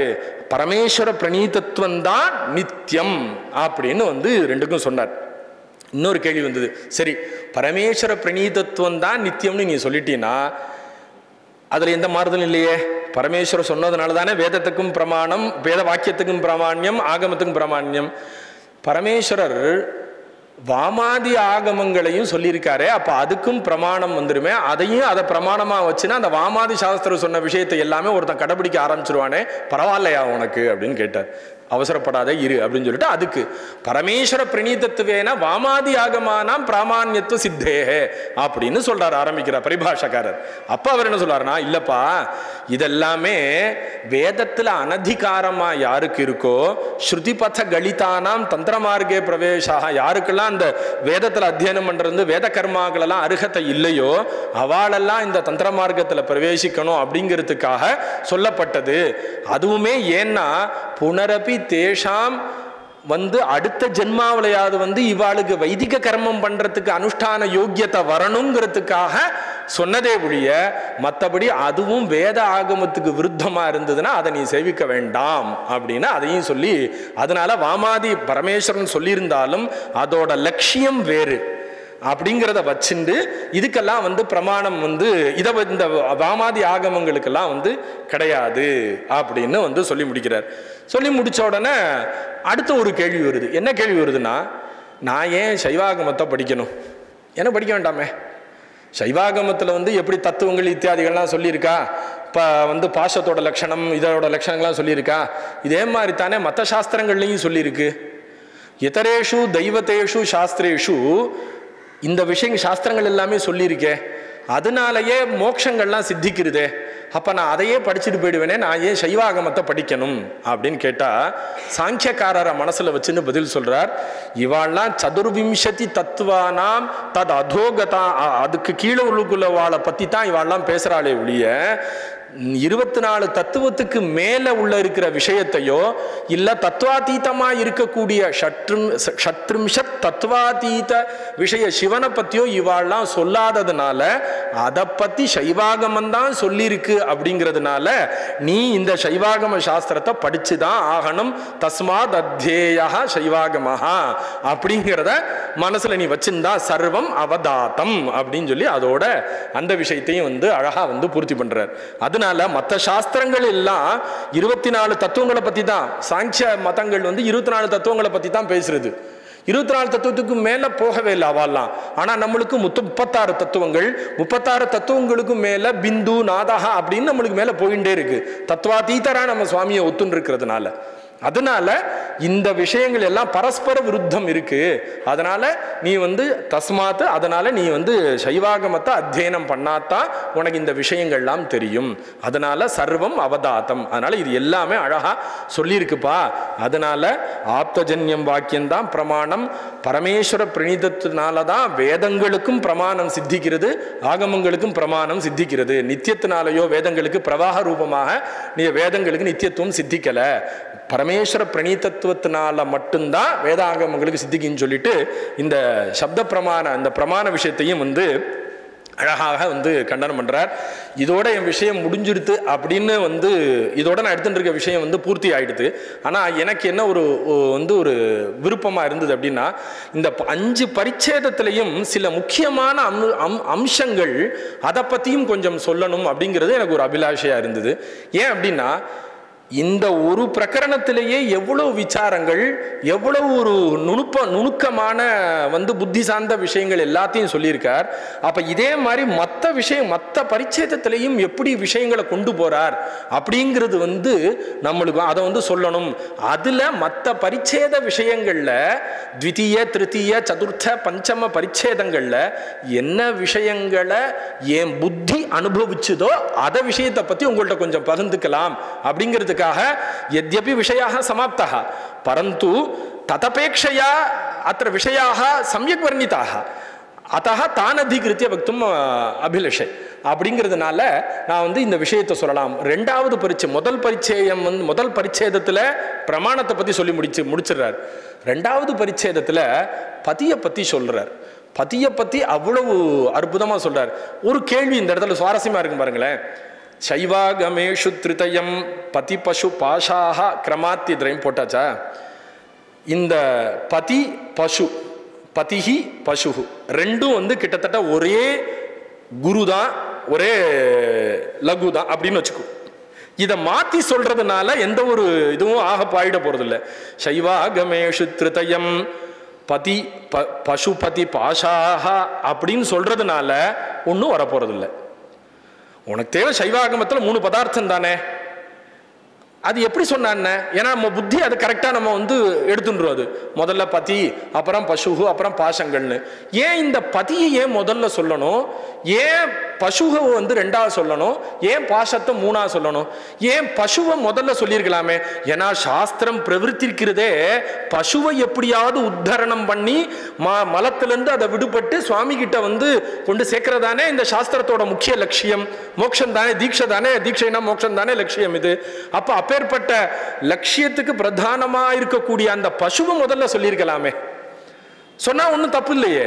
அப்ப சைவாகமேஷு த்ரிதயம் பசுபதி பாஷாகன் பேரே கூட சுவாமிக்கு பேரு பசுபதின்னு தானே இருக்கு, பதி பசுன்னா இருக்கு அவருக்கு பேரு, அதுவும் இருக்கே அப்படின்னு சொன்னா அந்த இடத்துல இந்த கிரந்தக்காரர் அழகா அடுக்கிறார். கரெக்ட் வாசம் தான். ஏன் பதிசப்தத்தை முதல்ல போட்டார் தெரியுமா? பதிசப்தம் பதிஹி சுதந்திரரா இருக்கார் அவர். அவர்கிட்ட ஒரு குணம் இருக்கு, சுதந்திரதா. சுதந்திரதா அப்படின்னு ஒன்று இருக்கு. பதிஹி சுதந்திர கர்த்தா அப்படிங்கிறதுனால அவர் தான் கர்த்தா, அவர் சுதந்திரர். ஆனா பசு இருக்கே அவர்கிட்ட சுதந்திரம் கிடையாது. அதனாலதான் என்ன பண்ணாருன்னா, இந்த ரெண்டையும் காட்டிலும் சர்வோத்கிருஷ்டமா பதி இருக்கிறதுனால பதி சப்தத்தை முதல்ல சொன்னார்.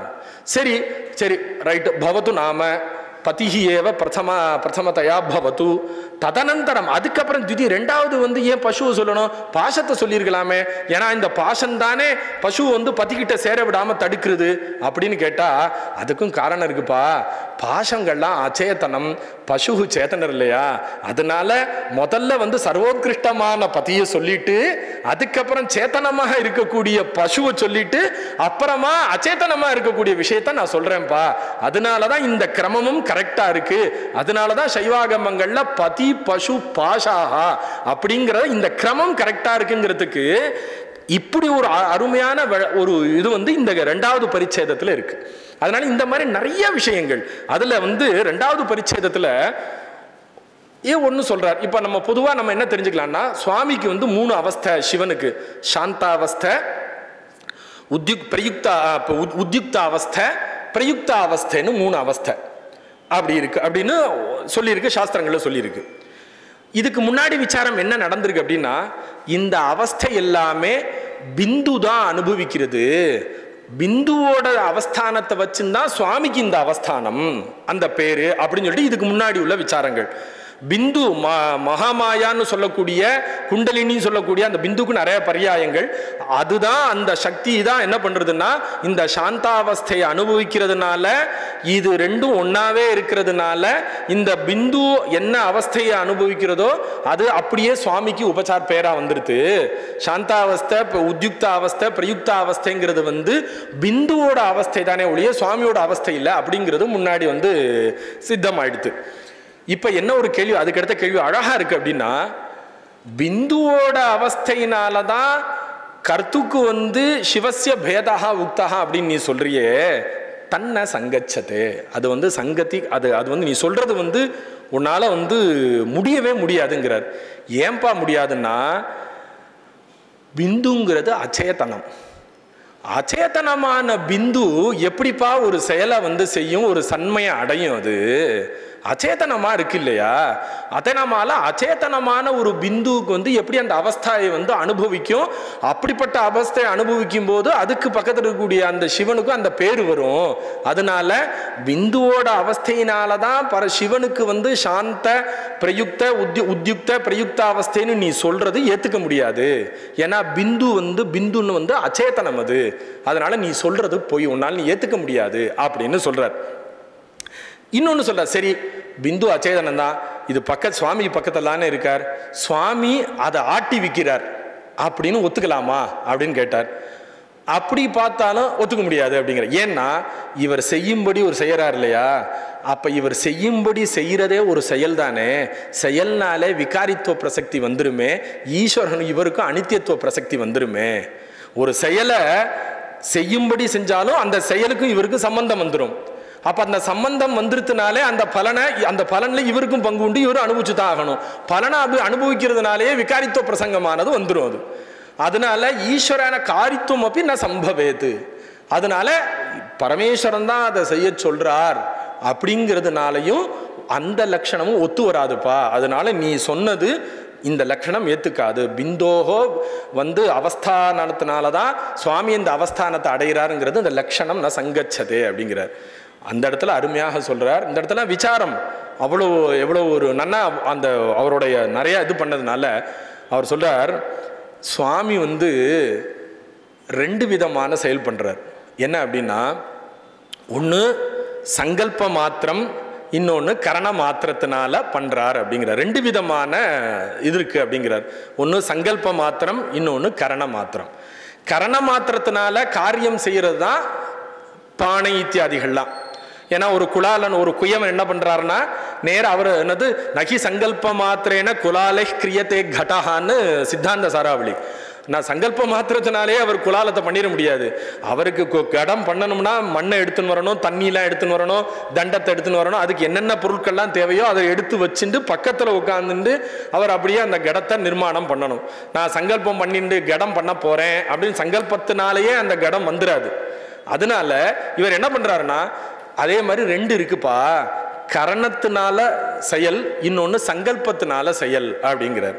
கரணத்தினால செயல் வர்றதா நீ கடரூபமான விஷயங்கள்ல பார்க்குற. சங்கல்பமும் 2 விதமா இருக்குங்கிறார். ஒன்று மனசா, இன்னொன்று சந்நிதி மாத்திரேன அப்படின்னு சொல்றார் அவர். மனசங்கல்பத்தினாலேயே காரியங்கள்லாம் நடக்கிறதா பிரம்மாதிகள் எல்லாமே. சுவாமி என்ன பண்றாருன்னா மனசுனாலேயே பிரம்மா இந்த சிருஷ்டியை பண்ணட்டும், விஷ்ணுவானவர் இதை பாலனம் பண்ணட்டும், இவர் ருத்ரனானவர் இந்த இதை பண்ணட்டும் அப்படின்னு மனசுனால அந்த நினைச்ச மாத்திரத்துல இச்சா மாத்திரம் பிரபோ சிருஷ்டின்னு சொல்றதுனால மனசுனாலேயே இந்த செயலை புள்ளா நடக்கிறது.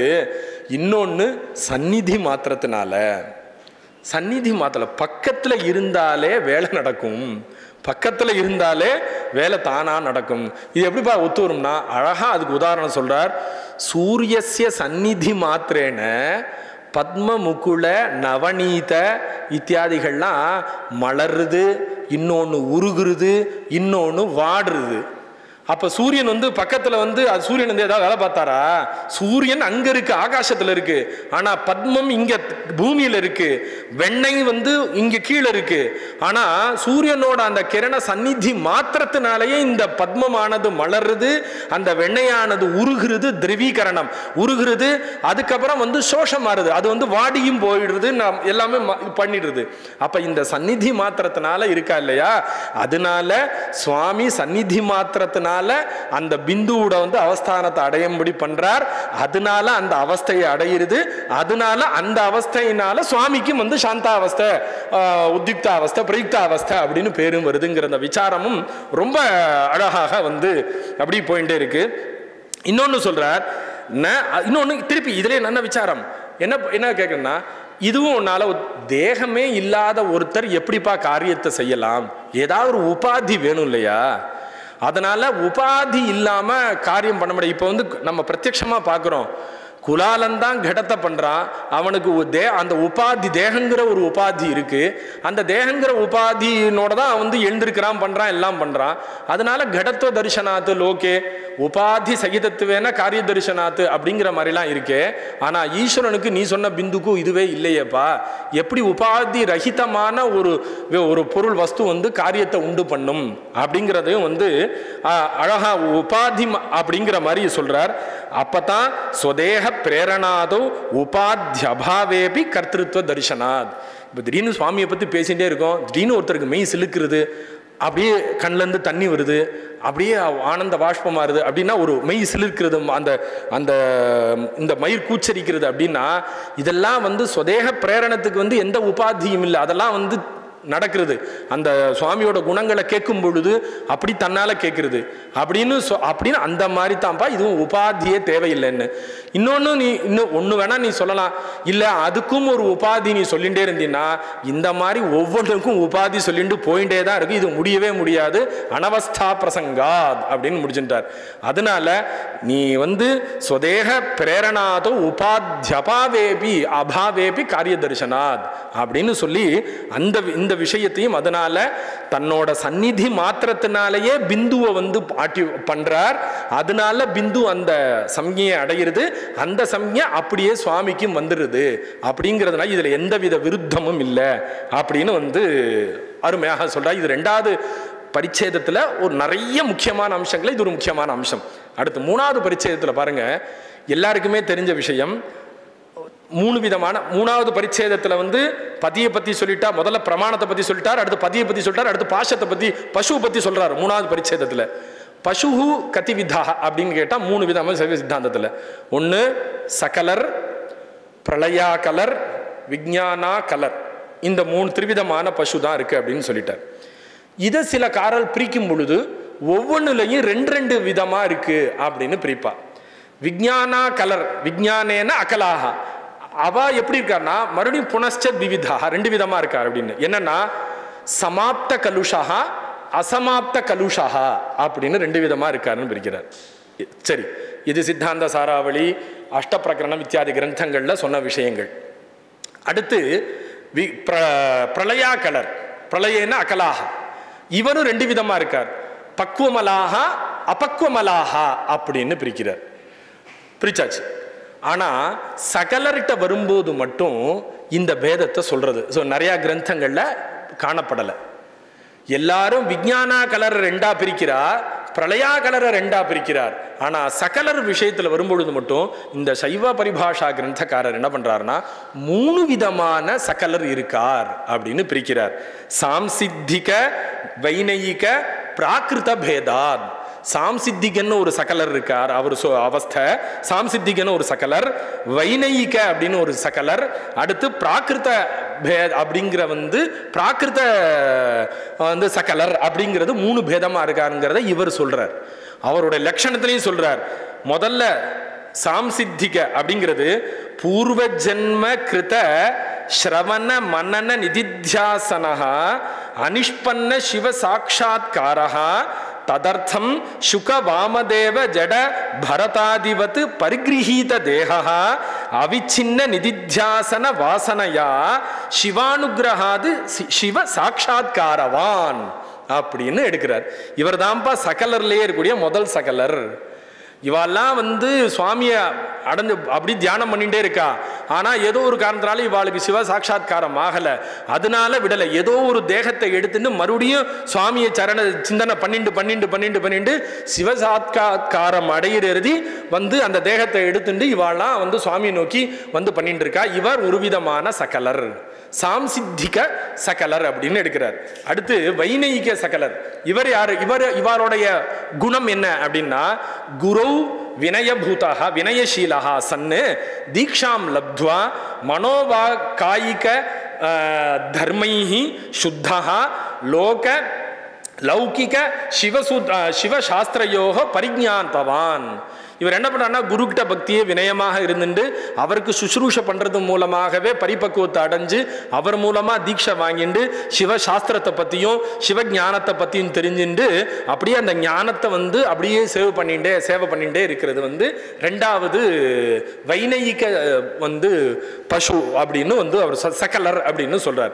மூணாவது பிராகிருதா அப்படின்னு எடுக்கிறார். அவரோட குணங்கள் என்ன அப்படின்னா ஸ்வப்ன ஜானவத்து ஞாதா ஜாத போதா பிரகிருதி ஜன்ய தேகேந்திரியாதிஷு ஆத்மா அபிமானவான் அப்படின்னு சொல்லி இவா என்னன்னா எப்படி சொப்னத்தில் என்னென்னலாம் பார்க்குறாளோ அதெல்லாம் நிஜம்னு நினைச்சுட்டு இருப்பாளோ அதே மாதிரி இந்த தேகேந்திரிய விஷயங்கள்ல இதுதான் சத்தியம் அப்படின்னு நினைச்சுட்டு அதுலேயே உணர்ந்துட்டே இருக்கக்கூடியவா அப்படிங்கிறது தான் மூணாவது உண்டான ஆள். இப்போ இந்த விசாரம் அஷ்டப்பிரகரணங்கள்ல காணப்படலை. ஒருவேளை இவர் சொல்லியிருக்காருங்கிறதுக்காக மரியாதைக்காக இவ விட்டுருந்திருக்கலாம், அப்படியும் கூட இருந்திருக்கலாம். ஆனா இந்த விசாரம் சகலர்லயே திரிவிதமான சகலர் இருக்கார் அப்படிங்கிறது அதோட லட்சணத்தையும் சொல்றது ரொம்ப ஒரு சுவாரஸ்யமா இருந்து. அதனால இதே மாதிரி நிறைய விஷயங்கள் பசுவை பத்தி அழகா அப்படியே சொல்லிட்டே போறார். நல்ல விசாரங்கள். அதனால இதுல கொஞ்சம் இது சுவாரஸ்யமா இருக்குன்னு என் புத்திக்கு பட்டதுனால நான் பகிர்ந்தேன். இது மூணாவது பரிச்சேதம். நாலாவது பரிச்சயத்தில் பாருங்க, அதுல பாசத்தை பத்தி சொல்றார். பாசம் நானே மலஹா அப்படின்னு 7 விதமான செயல் பண்ணுது அப்படின்னு சொல்றார். பாசஸ்து சப்ததா அப்படின்னு சொல்றார். பாருங்க, மோக மத ராக விஷாத தாப சோஷ வைச்சித்ரியானி மல காரியானின்னு எடுக்கிறார். ஒருத்தனுக்கு மலம் இருக்குனாலே இந்த 7 விஷயத்துல ஏதாவது ஒரு விஷயம் இருக்கும், இல்லைன்னா இது 7 கூட இருக்கலாம் அப்படிங்கிற கூட சொல்றார். ஒன்றுக்கு மழங்க இருந்தாலே ஒன்று மோகம் வரும் இல்லை. இது ஒவ்வொன்றுக்கும் லட்சணங்களும் அவ்வளோ அருமையாக சொல்லணும். அது எடுத்து சொல்லலை. ஏன்னா மோகம்னா என்ன, மதஹான்னா என்ன, ராகஹான்னா என்ன, வைச்சித்ரியம்னா என்ன, சோஷணம்னா என்ன, தாபம்னா என்ன அப்படிங்கிறதெல்லாம் அவ்வளவு அற்புதமாக அப்படி யுக்தி பூர்வமாக நிரூபணம் பண்றார் சைவ பரிபாஷாக்காரர். அவ்வளோ அழகா இருக்கு அந்த விஷயத்தெல்லாம். ஆனால் இந்த 7 மல காரியம்ங்கிறார். இப்போ ஒரு விசாரம் வருது, இந்த ஆத்மாவுக்கும் மலத்துக்கும் என்ன சம்பந்தம்? கசம்பந்தா ஆத்ம மலையோகோ அப்படின்னு ஒரு கேள்வி. நம்ம எல்லாமே என்ன சொல்லுவோம்? ஆத்மா எப்போ இருந்ததோ அப்பையிலிருந்தே இருந்தது, நித்திய சம்பந்தம், இல்லைன்னா சமவாய சம்பந்தம். ஏன்னா ஆத்மா எப்படி தாமிரகா காளிகேவ அப்படிங்கிறதுனால எப்படி அந்த தாமிரத்தில் அந்த அழுக்கானது எப்படி இருந்ததோ அதே மாதிரி இந்த ஆத்மா கிட்ட இந்த மலமானது அப்படியே இருக்குது. சகஜம்னே பேரு. அதனால சக ஜனிதா மலஹா சகஜ மலஹா அப்படின்னு சொல்றது அப்படின்னு நம்ம சொல்லுவோம். இவர் ஒரு கடைசியில் அப்படிதான் கொண்டு முடிக்க போறார். ஆனா அது பாஷாக்கியம் சித்தம்னு முடிக்க போறார். ஆனா அந்த விசாரத்தை பாருங்களேன். நீ இப்படி சொன்னீன்னா உன் லட்சணம் தப்பு அப்படிங்கிறார். நீ இப்படி சொன்னீன்னா ஆத்மாவுக்கும் மலத்துக்கும் சமவாய சம்பந்தம்னு நீ சொன்னீன்னா தப்பு அப்படிங்கிறார். ஏன் தப்பு அப்படின்னா, நீ சமவாய சம்பந்தம்னு ஒத்துண்டினா என்ன தெரியுமா ஆகும்? சமவாயம் இது சேர்த்து மலசிய குணத்துவ பிரசங்கா, மலத்துக்கு குணம் வந்துடும். அப்ப குணகுணினோகோ, இது ரெண்டும் குணத்தை விட்டு குணி பிரியாது, குணியை விட்டு குணம் பிரியாது. உனக்கு மோட்சமே சித்திக்காது போ அப்படின்ட்டார். ஏன்னா நம்மளோட மோட்சம் என்னன்னா மல வியபகமனம், மலம் நீங்கணும் ஆத்மாவை விட்டு. நீ சமவாய சந்தம், இப்ப மிருத்கடம் இருக்கு, மண் கடம் இருக்கு. அந்த கடத்துக்கு மண் என்ன சம்பந்தமா? சமவாய சம்பந்தம்னா நீ கடத்திலிருந்து மண்ணை தனியா உன்னால எடுக்க முடியுமா? எடுக்க முடியாது. எடுத்தனா அந்த கடம் போயிடும். அதனால நீ ஆத்மாவைக்கும் மலத்துக்கும் சமவாய சம்பந்தம்னு நீ ஒத்துண்டினா அனிர்மோக்ஷ பிரசங்கா அப்படின்னு அடிக்கிறார். நீ சமவாய சம்பந்தத்தை ஒத்துண்டினா குணமாயிடும் மலம். குணம்னா அது குணம் குணியோட தான் சேர்ந்து இருக்கும். குணம் குணியை விட்டு என்னைக்குமே குணகுணினோகோ ஜாதி வியக்தியோகோ நம்ம சமவாய சம்பந்தத்தை ஒத்துன்னு இருக்கோம். அதனால உனக்கு மோட்சமே கிடைக்காதே. மோட்சம் எப்படி கிடைக்கும்? மல அபகமனம் தான் தீட்சையினால கிடைக்கிறது. அப்படின்னா உன்னோட பட்சத்துல மலம் மோட்சம் கிடைக்கவே கிடைக்காது. யதா ஆத்ம மலையோகோ சமவாய சம்பந்த ஸ்வீகாராத் அப்படின்னு நீ ஒத்துன்ட்ட. அதனால நீ சமவாய சம்பந்தமும் உன்னால சொல்ல முடியாதுப்பா. நச்ச இஷ்டாபதி, சரி பரவாயில்ல, நான் சமவாய சம்பந்தம் எப்பவுமே ஆத்ம ஒத்துன்னு சொன்னா அதான் அதுக்கு பதில் தான் அது.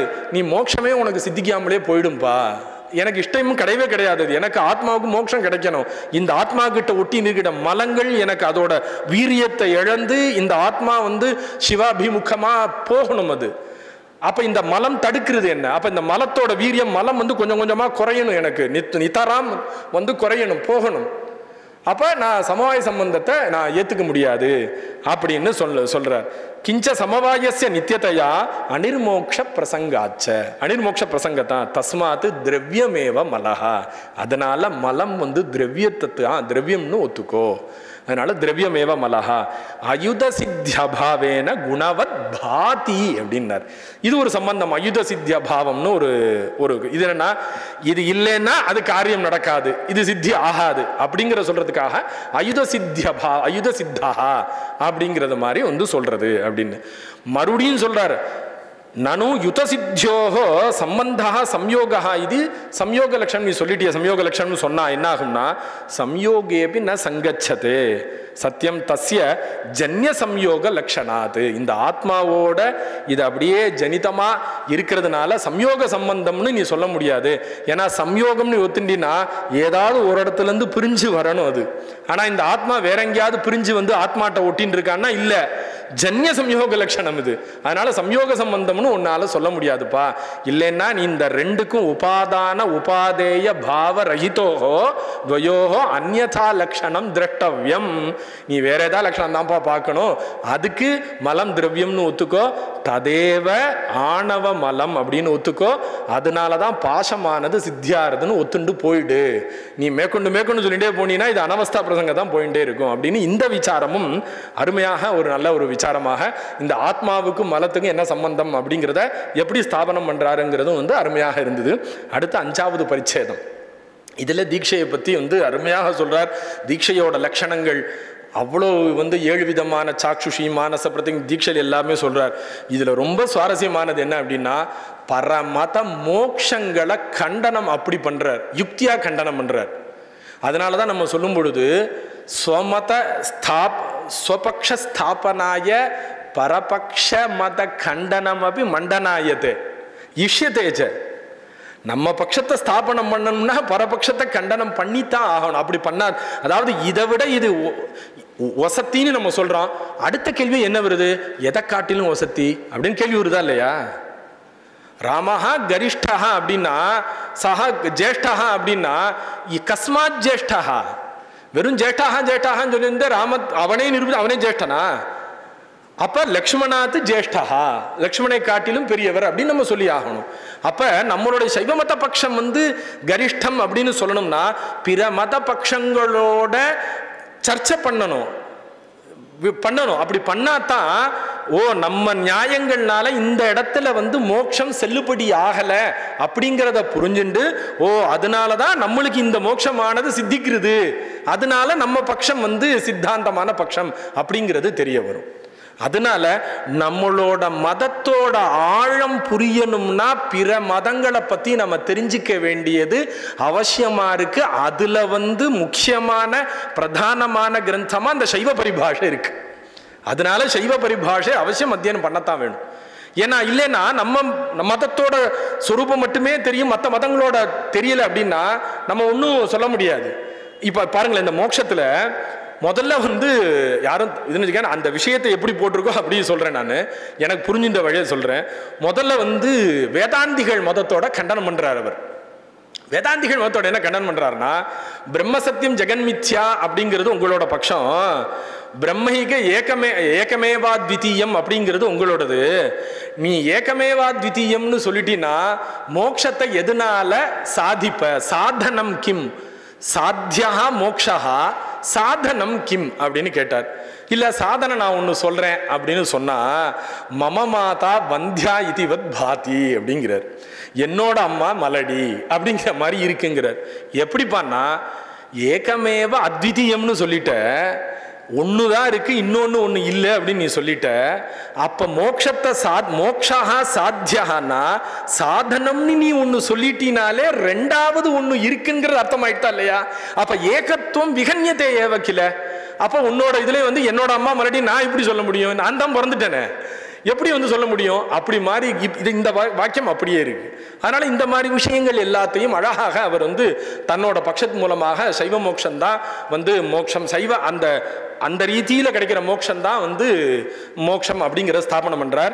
இதுல ஒரு சுவாரஸ்யமான விஷயம், பாட்ட மதத்தோட மோட்சத்தை அருமையா கண்டிக்கிறார். என்ன கண்டிக்கிறார்னா, நித்திய சுகாபிவியக்தி அபிவியக்தி இத்யாஹு, நித்திய சுகமானது எப்ப அபிவியக்தி ஆறுதோ அதுதான் மோட்சம் அப்படின்னு பாட்டர்கள் சொல்றார் அப்படின்னு. ததப்பி ந, அதுவும் உனக்கு ஆகாது, சித்திக்காது அப்படின்னார். ஏன் அப்படின்னா, அபிவியக்தியானது ஜன்யாவா உத அஜன்யாவா? தானாகவே அபிவியக்தியானது ஏற்படுறதா இல்ல ஏற்படுத்தப்படுறதா அப்படின்னு சொல்றார். மறுபடியும் என்ன கேட்கிறார், ஆத்யா ஜன்யா அப்படின்னு சொன்னா அது என்ன பண்றது? மல ஆவர்த்திய பண்றதா இல்ல ஞானத்தை உண்டு பண்றதா அப்படின்னு கேட்கிறார். சரி, மல ஆவர்த்திய மல நிவர்த்தியை பண்றது, மல ஆவரண நிவர்த்தியை பண்றது அப்படின்னு சொன்னீங்கன்னா நீ ஏன் ஆளு, நீ பாட்ட மதம் கிடையாது அப்படிங்கிறார். நீ ஏன் ஆளு, நீ பாட்ட மதம் கிடையாது. ஏன்னா என்னோட தீட்சையோட மோட்சமே, தீட்சையோட லட்சியமே மல ஆவரண நிவர்த்தி தானே. அப்ப நீ அபிவியக்தி அப்படின்னு சொல்லும் பொழுது மல ஆவரண நிவர்த்தினா அஸ்மன் பக்ஷேபி அஸ்மன் பக்ஷியா அப்படின்னு சொல்றார். இது ஆத்ம ஆவரண நிவர்த்தி வா ஞானம் வா ஆவரண நிவர்த்தி இது சேத் தஸ்ய அஸ்மன் மதத்வேன ததாபி சித்தாந்தாத். நீ ஆத்ம நிவர்த்தி தான் நீ சொல்லிட்டீன்னா, அபிவியக்திக்கு வந்து லட்சணம் சொல்லிட்டீன்னா, நீ ஏன் பட்சம் ஆள்ப்பா, நீ ஏன் அங்க இருக்க, இங்க வந்துரு. ஏன்னா எனக்கும் அதுதானே ஆத்ம மலாவரன் நிவர்த்தி தானே எனக்கும் பிரயோஜனம். அப்படி இல்ல இல்ல, ஜன்யம் தான் எனக்கு வந்து அபிவியக்தினால ஏற்படுறது, ஞானம் தான் அவனுக்கு ஏற்படுறது அப்படின்னா, எத் கிருத்தகம் தது அனித்தியம் அப்படின்னு ஒரு நியாயம் இருக்கு. எது எதெல்லாம் வந்து செய்யப்படுறதோ அதெல்லாம் நித்தியம் கிடையாது, அதெல்லாம் அனித்தியம்தான். அதனால ஞானமும் வந்து அபிவியக்தியினால ஞானம் ஏற்படுறது அப்படிங்கிறது நித்தியம் கிடையாது. அதனால உன்னோட மதத்தோட மோட்சமும் வந்து வந்து ஒத்து வராதுப்பா அப்படின்னு சொல்லிட்டு பாட்ட மதர்களோட அந்த மோட்சத்தையும் வந்து அழகாக கண்டிக்கிறார். அடுத்து வந்து இன்னொருத்தர் சொன்னார், பிரம்ம விஷ்ணு ருத்ர பதங்கள் எல்லாமே அதுவும் ஒரு மோட்சம் தானே அப்படின்னு கேட்டா, அதெல்லாம் கூட அதெல்லாமே மோட்சம் கிடையாது, அதெல்லாம் வினாசித்துவ, அதெல்லாம் அழியக்கூடிய தன்மையுடையது, மாறுதலுக்கு உட்பட்டது அதெல்லாம். அதனால அந்த பிரம்மஸ்தானத்தை அடையிறதா மோட்சம், விஷ்ணுஸ்தானத்தை அடையிறதா மோட்சம், ருத்ரஸ்தானத்தை அடையிறதா மோட்சங்கிறதெல்லாம் வந்து சாஸ்வதமான மோட்சம் கிடையாது, அதெல்லாம் வினாசித்துவ, அதெல்லாம் அழியக்கூடிய தர்மத்தை உடையிறது. அதனால தன்முக்தி பிராபிக்க கவுனமுக்தி, அதெல்லாம் வந்து கவுனமுக்திஹி அப்படின்னு சொல்றார். பிரதானமான முக்திஹி கிடையாது, இதெல்லாம் கவுனமுக்திஹி அப்படின்னு வந்து அருமையாக சொல்றார். அதனால இன்னொன்று விஷயம், இந்த ஒரு விஷயத்தை சொல்லிட்டு என் உரையை ஸ்தாபனம் பண்றேன். எந்த மதங்களும் நம்மளுடைய மதத்தோட விசாலமான புத்தி பாருங்க, இப்போ தர்க்க சங்கிரகம் இருக்கு, அன்னம் பட்டேன விஷுதா கிரியதே தர்க்க சங்கிரகான் இருக்கு. தர்க்க சங்கிரகத்தில் சொன்ன விஷயத்தோட விஷதீகரணம் தான் நியாயபோதி. இந்த மாதிரி மற்ற அதுக்கு சம்பந்தமுடைய மற்ற கிரந்தங்கள் எல்லாம் இருக்கும் இல்லையா, முக்தாவளி இந்த மாதிரி கிரந்தங்கள்லாம் இருக்கும். தர்க்க சங்கிரகத்தில் சொன்ன விஷயத்தை முக்தாவளியில கண்டனம் பண்ணியிருக்க மாட்டார் இல்லையா. அதெல்லாம் சமானமான கிரந்த விஷயத்தை உடைய கிரந்தங்கள். இப்ப சப்த பதார்த்தாக அப்படின்னு தர்க்க சங்கிரகத்தில் சொன்னார்னா ஏன் சப்த பதார்த்தாகனு சொன்னார், ஏன் திரவியாணி, ஏன் இத்தனை திரவியாணி சொன்னார், ஏன் சதுர்விம்சதி குணாகா அப்படின்னு ஏன் சொன்னார், ஏன் பஞ்சவிம்சதி குணாகான்னு ஏன் சொல்லல அப்படின்னு நிரூபணம் பண்ணுவார். ஆனா இந்த சப்த பதார்த்தாகங்கிறது தப்போ அப்படிங்கிறத எங்கேயும் சொல்றது இல்லை. ஆனா சைவ மதத்துல தான், சைவத்துல சில பிரிவுகள் இருக்கு, அதுல இருக்கக்கூடிய மோட்ச விஷயங்கள் கூட தவறு அப்படின்னு சைவ மதமே, சித்தாந்த சைவமே கண்டிக்கிறது. காபாலிக, மகாவிரதி, பாசுபதார்களுடைய மோட்சத்தை சித்தாந்த சைவர்கள் கண்டனம் பண்றார். அவளும் சைவர்கள் தான், பாசுபத சைவர்கள் தான், காபாலிக சைவர்கள் தான், மகாவிரதி சைவர்கள் தான். ஆனா அவளுடைய மோட்சம் எப்படி இருக்குன்னா, நீ அதை மோட்சம் நினைச்சுட்டு இருக்கியா, கிடையாது அப்படின்னு சொல்லிட்டு ஆசிரிய பட்சம், வியக்தி பட்சம் அப்படிங்கிற மாதிரிலாம் சொல்லி கடைசியில இதெல்லாம் மோட்சம் கிடையாது. நீ சைவர்களாக இருந்தாலும் சித்தாந்த கொள்கைக்கு வேறுபட்டால் அதை சொல்ல வேண்டியது ஒரு சித்தாந்தக்கனோட கடமை அப்படிங்கிறத தெரிஞ்சுட்டு அதையும் அழகாக கண்டிக்கிறார். மற்ற இந்த இடங்கள் இதே இந்த பஞ்சம பரிச்சேதத்துல நிறைய கண்டிக்கிறார். பாசுபத்தாலோட மதத்தை கண்டிக்கிறார், மோட்சத்தை. மகாவிருத்திகளோட மதத்தை கண்டிக்கிறார். சைவ ஏகதேசினாக அப்படின்னு ஆரம்பிச்சு அவளுடைய மதத்தையும் கண்டிக்கிறார். அதனால இந்த மாதிரி ஒரு விஷாலமான விசாராத்மகமான ஒரு புத்தி நம்ம சைவ சித்தாந்த கிரந்தங்கள்ல நிறைய பார்க்கப்படுறது. அதனால அப்பேற்பட்ட அந்த ஞானம் உடைய அந்த கிரந்தங்களை நம்ம அத்தியனம் பண்றதுனால நம்மளோட புத்தியும் விஷதமாக மாறும். அதனால தஸ்மாத் அத்தியேயம் வியாக்கரணம்ங்கிற மாதிரி தஸ்மாத் அத்தியேயா சைவ பரிபாஷா கிரந்தா அவசியம் அப்படின்னு சொல்லிட்டு, பாஷணே பகவோ தோஷாக பிரமாதேன மயாக்கிருதாக க்ஷந்துமர்ஹந்தி வித்வாம்சா பிரீதி புத்தராபராதவத் க்ஷம்யதாம். ஹர நம பார்வதி பதயே, ஹர ஹர மகாதேவ. சைவ பரிபாஷா இந்த புஸ்தகத்தை பற்றியான எல்லா விஷயமும் நாம் தெரிஞ்சுட்டோம். இப்போ இந்த சிரோமணி இருந்தாலும் கூட இது மாதிரி உபன்யாசம் வைக்கிறதுக்கான ஒரு காரணம் என்னன்னா, சிரோமணியில் நமக்கு வாத்தியார் பாடம் நடத்த தான் போகிறார். ஆனால் வாத்தியார் பாடம் நடத்துறது அந்த பங்கிஷா ஒரு பதமாக அப்படி பாடம் நடத்துவார். கலெக்டிவாக ஒரு வியூ நமக்கு கிடைக்காது. மொத்தமாக ஒரு கிரந்தத்தை குரோடீகரணம் பண்ணி அதில் என்ன சொல்லிருக்கு அப்படின்றது நமக்கு இது மாதிரி உபன்யாசங்களில் தான் நமக்கு வரும். நான் உபன்யாச காலம் என்ன பண்ணுவான் அப்படின்னா, அது ரொம்ப ஒரு குறிப்பிட்ட விசாரத்தை எடுத்துகிட்டு ரொம்ப ஆழமாக போய் சொல்கிறது ஆடியன்ஸுக்கு சரிபட்டு வராது. அதனால் எந்தெந்த அம்சங்கள்லாம் சொன்னால் ஆடியன்ஸுக்கு அந்த ஒரு மணி நேரத்துக்குள்ளே எவ்வளோ சொல்ல முடியுமோ அப்படி அவள் நமக்கு தயார் பண்ணி கொடுப்பா. அதனால தான் நமக்கு இந்த சைவாகம சிரோமணி, இந்த இவ்வருடம் ஆரம்பிக்கப்பட்டிருக்கக்கூடிய இந்த சைவாகம சிரோமணி, அதுக்கு வாத்தியார் அதுக்கு எல்லாமே பாக்கி பாடங்களுக்கு இருக்கிற மாதிரி இருந்தாலும் கூட இப்படி இந்த உபன்யாசங்கள்னா இந்த கிரந்தங்கள்லாம் வெளியிலே வராத புஸ்தகம். இந்த சைவ பரிபாஷா ஏதோ ரெண்டு தடவை வந்திருக்கு. ஒன்று நமக்கு மெட்ராஸ் யூனிவர்சிட்டியில் இங்கிலீஷ் டிரான்ஸ்லேஷனோடு சேர்ந்து வந்திருக்கு. அது ஒரு ரொம்ப அருமையான ஒரு வியாக்கியானம். அதே மாதிரி தேவக்கோட்டையில் வந்திருக்கா, தேவக்கோட்டையில் வந்திருக்கு. இப்படி 2 தான் வந்திருக்கு, வரவே இல்லை. அப்படி இந்த கிரந்தங்கள்லாம் நம்ம இது மாதிரி உபன்யாசம் பண்ணோன்னா படிக்கக்கூடிய மாணவர்களுக்கு நாளைக்கு ஒரு ரெஃபரன்ஸ் மாதிரி நமக்கு யூடியூப்பில் கிடைக்கணுன்ற அதையும் உத்தேசியமாக வச்சுன்னு நாம் சேர்த்துட்டுருக்கோம். உங்களுக்கு எல்லாரும் தெரியும், இந்த சைவாகம சிரோமணியில் ஸ்ரீகண்ட பாஷ்யம்லாம் வேற ஒரு பரம்பரையை சேர்ந்தது அப்படின்றது உங்களுக்கு தெரியும். அகோர சிவாச்சாரியாரோட கிரந்தங்கள் வேற, சைவ பரிபாஷா இதனுடைய பரம்பரை வேற. சித்தாந்த சைவத்திலேயே வித்தியாசம் இருக்குது, அதை நீங்கள் தெரிஞ்சுக்கணும். சித்தாந்த சைவம்னு சொல்லக்கூடிய 28 ஆகமங்களை பிரமாணமாக வச்சுருக்கக்கூடிய சித்தாந்தங்களே எப்படி வித்தியாசம் இருக்குது. ரொம்ப அழகாக நமக்கு சைவ பரிபாஷையில் இருக்கக்கூடிய எல்லா விஷயத்தையும் அவர் நமக்கு கொடுத்துட்டார். அவர் எடுத்துட்டது 2 தான், பிரத்யக்ஷம் சப்தம்னு எடுத்துட்டாலும் கூட பாக்கி எல்லாத்தையும் கொடுத்துட்டார்.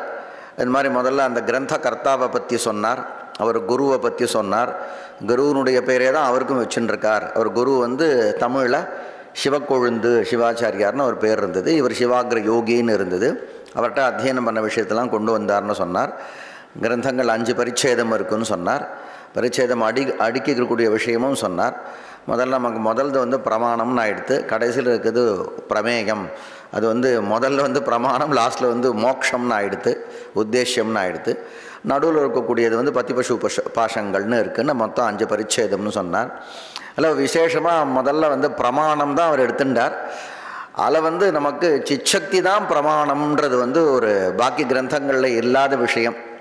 நாம் வந்து பிரமாணம் சொல்லிட்டு யதார்த்த ஞானத்தை பிரமாணம் வச்சுட்டுருப்போம். அந்த யதார்த்த ஞானம் நமக்கு கிடைக்கிறதுக்கு உள்ளதை உள்ளபடி தெரிஞ்சுக்கிறது இல்லையா, அறிதல், அதுதானே. அப்படி தெரிஞ்சுக்கிறதுக்கு எது நமக்கு உபயோகப்படுறதோ, எது காரணமாக இருக்கோ அதுக்கு பிரமாணம்னு பேர். அது அறிவுக்கு பிரமான்னு பேர், பாக்கிக்கெல்லாம் பிரமாணம்னு பேர். அதுக்கு உபயோகப்படக்கூடியது பிரமாணம்னு பேர். ஆனால் இந்த கிரந்தத்தில் பார்க்கும்பொழுது நாம் பிரமாணம்னு பாக்கி கிரந்தங்களை எதை வச்சுருக்கோம்னா கண்ணு, காது, மூக்கு, இதெல்லாம் பிரத்யக்ஷ பிரமாணங்கள்னு இந்த 5க்கு பேர் வச்சுருக்கோம். ஆனால் இவர் சொல்லும்போது உபன்யாசத்தில் சிச்சக்தி தான் பிரமாணம்னு சொன்னார். சித்துன்னா ஆத்மா. ஆத்மாட்ட ஒரு கெப்பாசிட்டி ஒன்று இருக்குது. பாக்கி கிரந்தங்களில் வந்து கண்ணுக்கு தான் யதார்த்தமான ஞானத்தை உண்டு பண்ணுறது கண்ணு, யதார்த்தமான ஞானமாகிய பிரமா அதை உண்டு பண்ணுறது காது அப்படின்னு பாக்கி பேர் சொல்லும் பொழுது, அதெல்லாம் இல்லை, யதார்த்தமான ஞானத்தை உண்டு பண்ணுறது ஆத்மாவினிடத்தில் இருக்கக்கூடிய ஒரு சக்தி தான் யதார்த்த ஞானத்தை உண்டு பண்ணுறது அப்படின்னு சொல்லி, அந்த சக்தி தான் வந்து அது காரணமாக இருக்கிறதுனால அதுக்கு பிரமாணம்னு அதெல்லாம் ரொம்ப விஸ்தாரமாக நமக்கு சொன்னார். அதே மாதிரி பாக்கி வந்து ஆத்மா, மனசா, பொருள் இருக்குது, இந்திரியமும் பொருளும் தொடர்பாகிறது, அந்த இந்திரியம் மனசோடு தொடர்பாகிறது, மனசுலேருந்து ஆத்மாவுக்குன்னு ஒரு பிரக்கிரியை நாம் சொல்கிறோம். அப்படி இருக்கும்பொழுது அப்படி மனசு ஆத்மாவோடு வராதுப்பா, ஆத்மா கையில் நடுவில் வந்து ஒரு சிச்சக்தி அப்படின்னு ஒன்று தான் நாம் அங்கீகாரம் பண்ணிக்கணும். அந்த சக்தியின் அப்போ அந்த மனசு கொடுக்கக்கூடிய விஷயத்தை வாங்கி ஆத்மாவுக்கு கொடுக்கறதுக்கு அந்த ஆத்மாவின் இடத்துல சித்தாகி ஆத்மாவின் இடத்துல ஒரு சக்தி ஒன்று தேவைப்படுறது அப்படின்னு அந்த சிச்சக்தி சொன்னார். சொல்லும்போது பின்னாடி அதுவும் வந்து இந்த 36 தத்துவங்களை அந்த இடத்துல கொண்டு வந்து அவர் விளக்கிற விஷயத்தையும் நமக்கு சொன்னார். நமக்கு வந்து ஆவரணம், ஆத்மா வந்து எப்படி பாக்கி சாஸ்திரங்களில் அவித்தியினால் ஆவருத்தமாக இருக்குன்னு சொல்கிறாலோ, அதே மாதிரி இங்கே வந்து ஆத்மாவுக்கு ஆவரணமாக மலம் இருக்குது. மலகான்ற வார்த்தைக்கு ஆணவ மலம்னு தான் அர்த்தம். அப்படி ஆவரணம் இருக்கும்பொழுது அது எப்படி வந்து சிச்சக்தியே வேலை பண்ணாதேன்னு ஒரு கேள்வி நீங்கள் கேட்டிருப்பீங்கன்னு நினைக்கிறேன். சிச்சக்தின்னு ஆத்மாவுக்குள்ளே ஒரு சக்தி இருக்குதுன்னு சொன்னீங்க. அந்த சக்தி வேலையே பண்ணாது, இருந்தும் பிரயோஜனமே இல்லையே, ஏன்னா அதுக்கு மேலே ஒரு கவர் இருக்குது, ஆணவ மலம் அரைச்சுன்னு இருக்கு அப்படின்னு அந்த கேள்வியை கேட்டுட்டு அப்போ தான் நமக்கு என்ன பண்ணுறார், நமக்கு ஷட்ரிம்ஷ தத்துவங்கள் சம்மந்தப்பட்ட விஷயங்கள்லாம் அப்படியே வந்தது. கலா அப்படின்னார். கலான்றது கலா தத்துவம். கலா தத்துவம் என்ன பண்ணுறது, கொஞ்சூண்டு சுவாமி என்ன பண்ணுறார், பிரவர்த்திச்சு ஆகணுன்றதுக்காக அறிவை வந்து கொஞ்சூண்டு ஜன்னலை மட்டும் ஓப்பன் பண்ணி விடுற மாதிரி அங்கே இருக்கக்கூடிய ஆவரணத்தில் ஒரு பக்கம் மட்டும் சுரண்டி விடுறார் அவர். அது கலா தத்துவம்னு சொல்லி, அப்புறம் அடுத்து இருக்கக்கூடிய கலா இருந்தாலும் கூட அறிவு இருந்தாலும் கூட பிரவர்த்திக்கணுன்றதுக்காக ராக தத்துவம், இதெல்லாம் ஒரு உபன்யாசத்தில் வந்தது. இப்படி நமக்கு பிரமாணம்னா என்னன்னு சொல்லி, அப்புறம் பிரத்யக்ஷ பிரமாணத்தை பற்றி நமக்கு விவரணத்தை சொல்லி, இருந்தாலும் சிச்சக்தி வந்து பிரமாணமாக இருந்தாலும் கூட பாக்கி இந்திரியங்களுக்கும் பிரமாணத்துவம் உண்டுன்றதையும் ஔபச்சாரிகமாக உண்டுன்றதையும் அவர் சொன்னார். நான் ஏன் அப்படின்னா, இந்த இந்திரியங்களுக்கெல்லாம் பிரமாணம், இந்திரியங்களும் பிரமாணம்னு நீங்கள் ஒத்துக்காமல் போயிட்டீங்கன்னு வச்சுக்கோங்க, அப்போ பிரத்யக்ஷ பிரமாணத்தில் இந்த சக்ஷுரிந்திரியாதிகளை பற்றி சொல்கிறது வேஸ்ட் ஆகிடும். சிச்சக்தி பற்றி தான் பேசணும், பாக்கி பற்றி பேசக்கூடாதுன்னு ஆகிடும். அதனால் இந்த இந்திரியாதிகளுக்கும் பிரமாணத்துவம் வந்து கவனமாக உண்டுன்னு சொல்லி அப்படி சொன்னால் தான் சப்தம் பிரமாணம்னே வரும். இல்லைனா சப்தமும் பிரமாணம் கிடையாது, சிச்சக்தி தான் பிரமாணம் அப்படின்னு ஆகிடும். அதனால் இதுக்கெல்லாம் வந்து கவன பிரமாணத்துவம் உண்டுன்ற மாதிரி ஒரு வாக்கியம் வந்தது இல்லையா. அப்படி சொல்லி முதல்ல பிரத்யக்ஷத்தை சொன்னார். அப்புறம் எத்யபி சப்தம் பிரமாணமாக இருந்தாலும் அனுமானமும் அனுமானத்தை பற்றி பிரசங்காத் வரும்பொழுது நமக்கு ஹேத்வாபாச ஸ்தலத்தில் இருக்கக்கூடிய நியாயத்தில் இருக்கக்கூடிய அந்த பஞ்ச ஹேத்வாபாசங்கள் இருக்கு இல்லையா, அதை காட்டிலும் இங்கே இருக்கக்கூடிய ஹேத்வாபாசங்கள் என்ன வித்தியாசமாக இருக்குன்ற அந்த விஷயத்தை நமக்கு சொன்னார். அப்புறம் சப்த பிரமாணம், சப்தம் பிரமாணம்னும் பொழுது நமக்கு ஆப்தஸ்து யதார்த்த பக்தான மட்டும்தான் நம்ம சொல்லுவோம். யதார்த்த வக்தான போது இவர் கொஞ்சம் பரிஷ்காரம் பண்ணி யதார்த்த தரிசி யதார்த்த வக்தாச்சான்னு ஒன்று சொன்னார். யதார்த்த உபதேஷ்டான்னு ஒரு வக்தான்னு சொல்லாமல் உபதேஷ்டா அப்படின்ற சப்தம் வந்தது இங்கே. அதாவது என்னென்னா, இப்போ ஒரு சந்தேகம் வரும், யதார்த்த வக்தானா அவன் யதார்த்த தரிசியாக தானே இருக்கணும் இல்லையா? யதார்த்த தரிசியாக இருந்தால் தானே யதார்த்த வக்தாவாக இருக்க முடியும். ஆனால் அப்படின்னா அநேகமாக இப்படி இருக்கும், இவன் பார்த்தது சொல்லுவான் ஆனால் எனக்கு அது இஷ்டம் இல்லைன்னு சொல்லலாம் இல்லையா? அப்படி இல்லாமல் பார்த்ததை சொல்கிறான், அவருக்கு அது இஷ்டம்ன்ற அர்த்தம் வர்ற மாதிரி யதார்த்த தரிசி யதார்த்த வக்தான்ற மாதிரி ஆப்த சப்தத்துக்கு அர்த்தம் பண்ணி, அது மாதிரி வந்து ஆப்த வாக்கியம் 2 விதமாக நமக்கு லௌகிகம் வைதிகம்னு 2ஆக இருக்குன்னு சொல்லி, வைதிகம்ன்ற வார்த்தையினால நாம் என்ன பண்ணுறோம், ஆகமத்தையும் வாங்கிக்கணும் அப்படின்னு சொல்லி, ஆகமம் வைதிகத்துக்கு வந்து பிராமான்யம் எப்படின்றதுனால அந்த விஷயங்கள் நான் சொல்லி இல்லையா நிறைய நமக்கு வந்து அது அந்த வைதிகம் எப்படி இருக்குது அப்படின்னா அவர் ஆப்தர்னால உபதேசம் பண்ணப்பட்டது. வேதத்துக்கு எப்படி நித்தியத்துவம்னா அது வந்து வேதம் நித்தியமாக இருக்கிறதுனால பிரமாணம்னு சொல்லி, நித்தியத்துவத்துக்கான லட்சணம் சொல்லி, நித்தியத்துக்கான லட்சணம் ஆகமத்துக்கு பொருந்தாதே அப்படின்னு சொல்லி, ஏன்னா அது வந்து புருஷ பிரணீதமாக இருக்கேன்னு சொல்லி அதெல்லாம் பரிஷ்காரம் பண்ணி, ஆகமங்களுக்கும் வந்து என்ன உண்டு அப்படின்னா சப்த பிராமான்யம் உண்டு, ஆகமங்கள்லேயும் சப்த பிராமான்யம் இருக்குது அப்படின்னு சொல்லி இந்த பிரமாணத்தை சொல்லி முடித்தார். முடிச்சுட்டு அதோட நமக்கு அதுக்கப்புறம் 2வது பதி, அது அவருக்கு இல்லை, இருந்தாலும் பத்தியினுடைய லட்சணம் பாக்கிய சாஸ்திரங்களில் இருக்கக்கூடிய அந்த 3 விதமான பத்தி, அங்கே அவருக்கு இருக்கக்கூடிய அந்த பேதம் வந்து உபாதியினால தான் அந்த பேதம் வந்திருக்கு அப்படின்னு சொல்லிட்டு, அப்புறம் வந்து திருப்பி பிரவருத்திக்கவே இந்த கரணங்களை பற்றியான விஷயங்கள் அவருக்கு வந்து அவருக்கு சரீராதிகள்லாம் இல்லைன்னா சேஷ்டையே வராதுன்னு கேட்டு எல்லா கிரந்தங்களையும் வந்திருக்க விஷயந்தான். இந்த சரீரத்தை பிரவர்த்திக்கிறதுக்கு ஆத்மா பிரவர்த்தனம் பண்ணுறது, இந்த சரீரத்தை காட்டிலும் வேறு சரீரம் ஆத்மாவுக்கு கிடையாது. அப்போ வந்து அசரீரியாக இருந்தாலும் கூட ஆத்மா இந்த சரீரத்தை எப்படி பிரேரணம் பண்ணுறதோ அது மாதிரின்னு அதெல்லாம் நமக்கு பத்தி லட்சணத்தை சொன்னார்.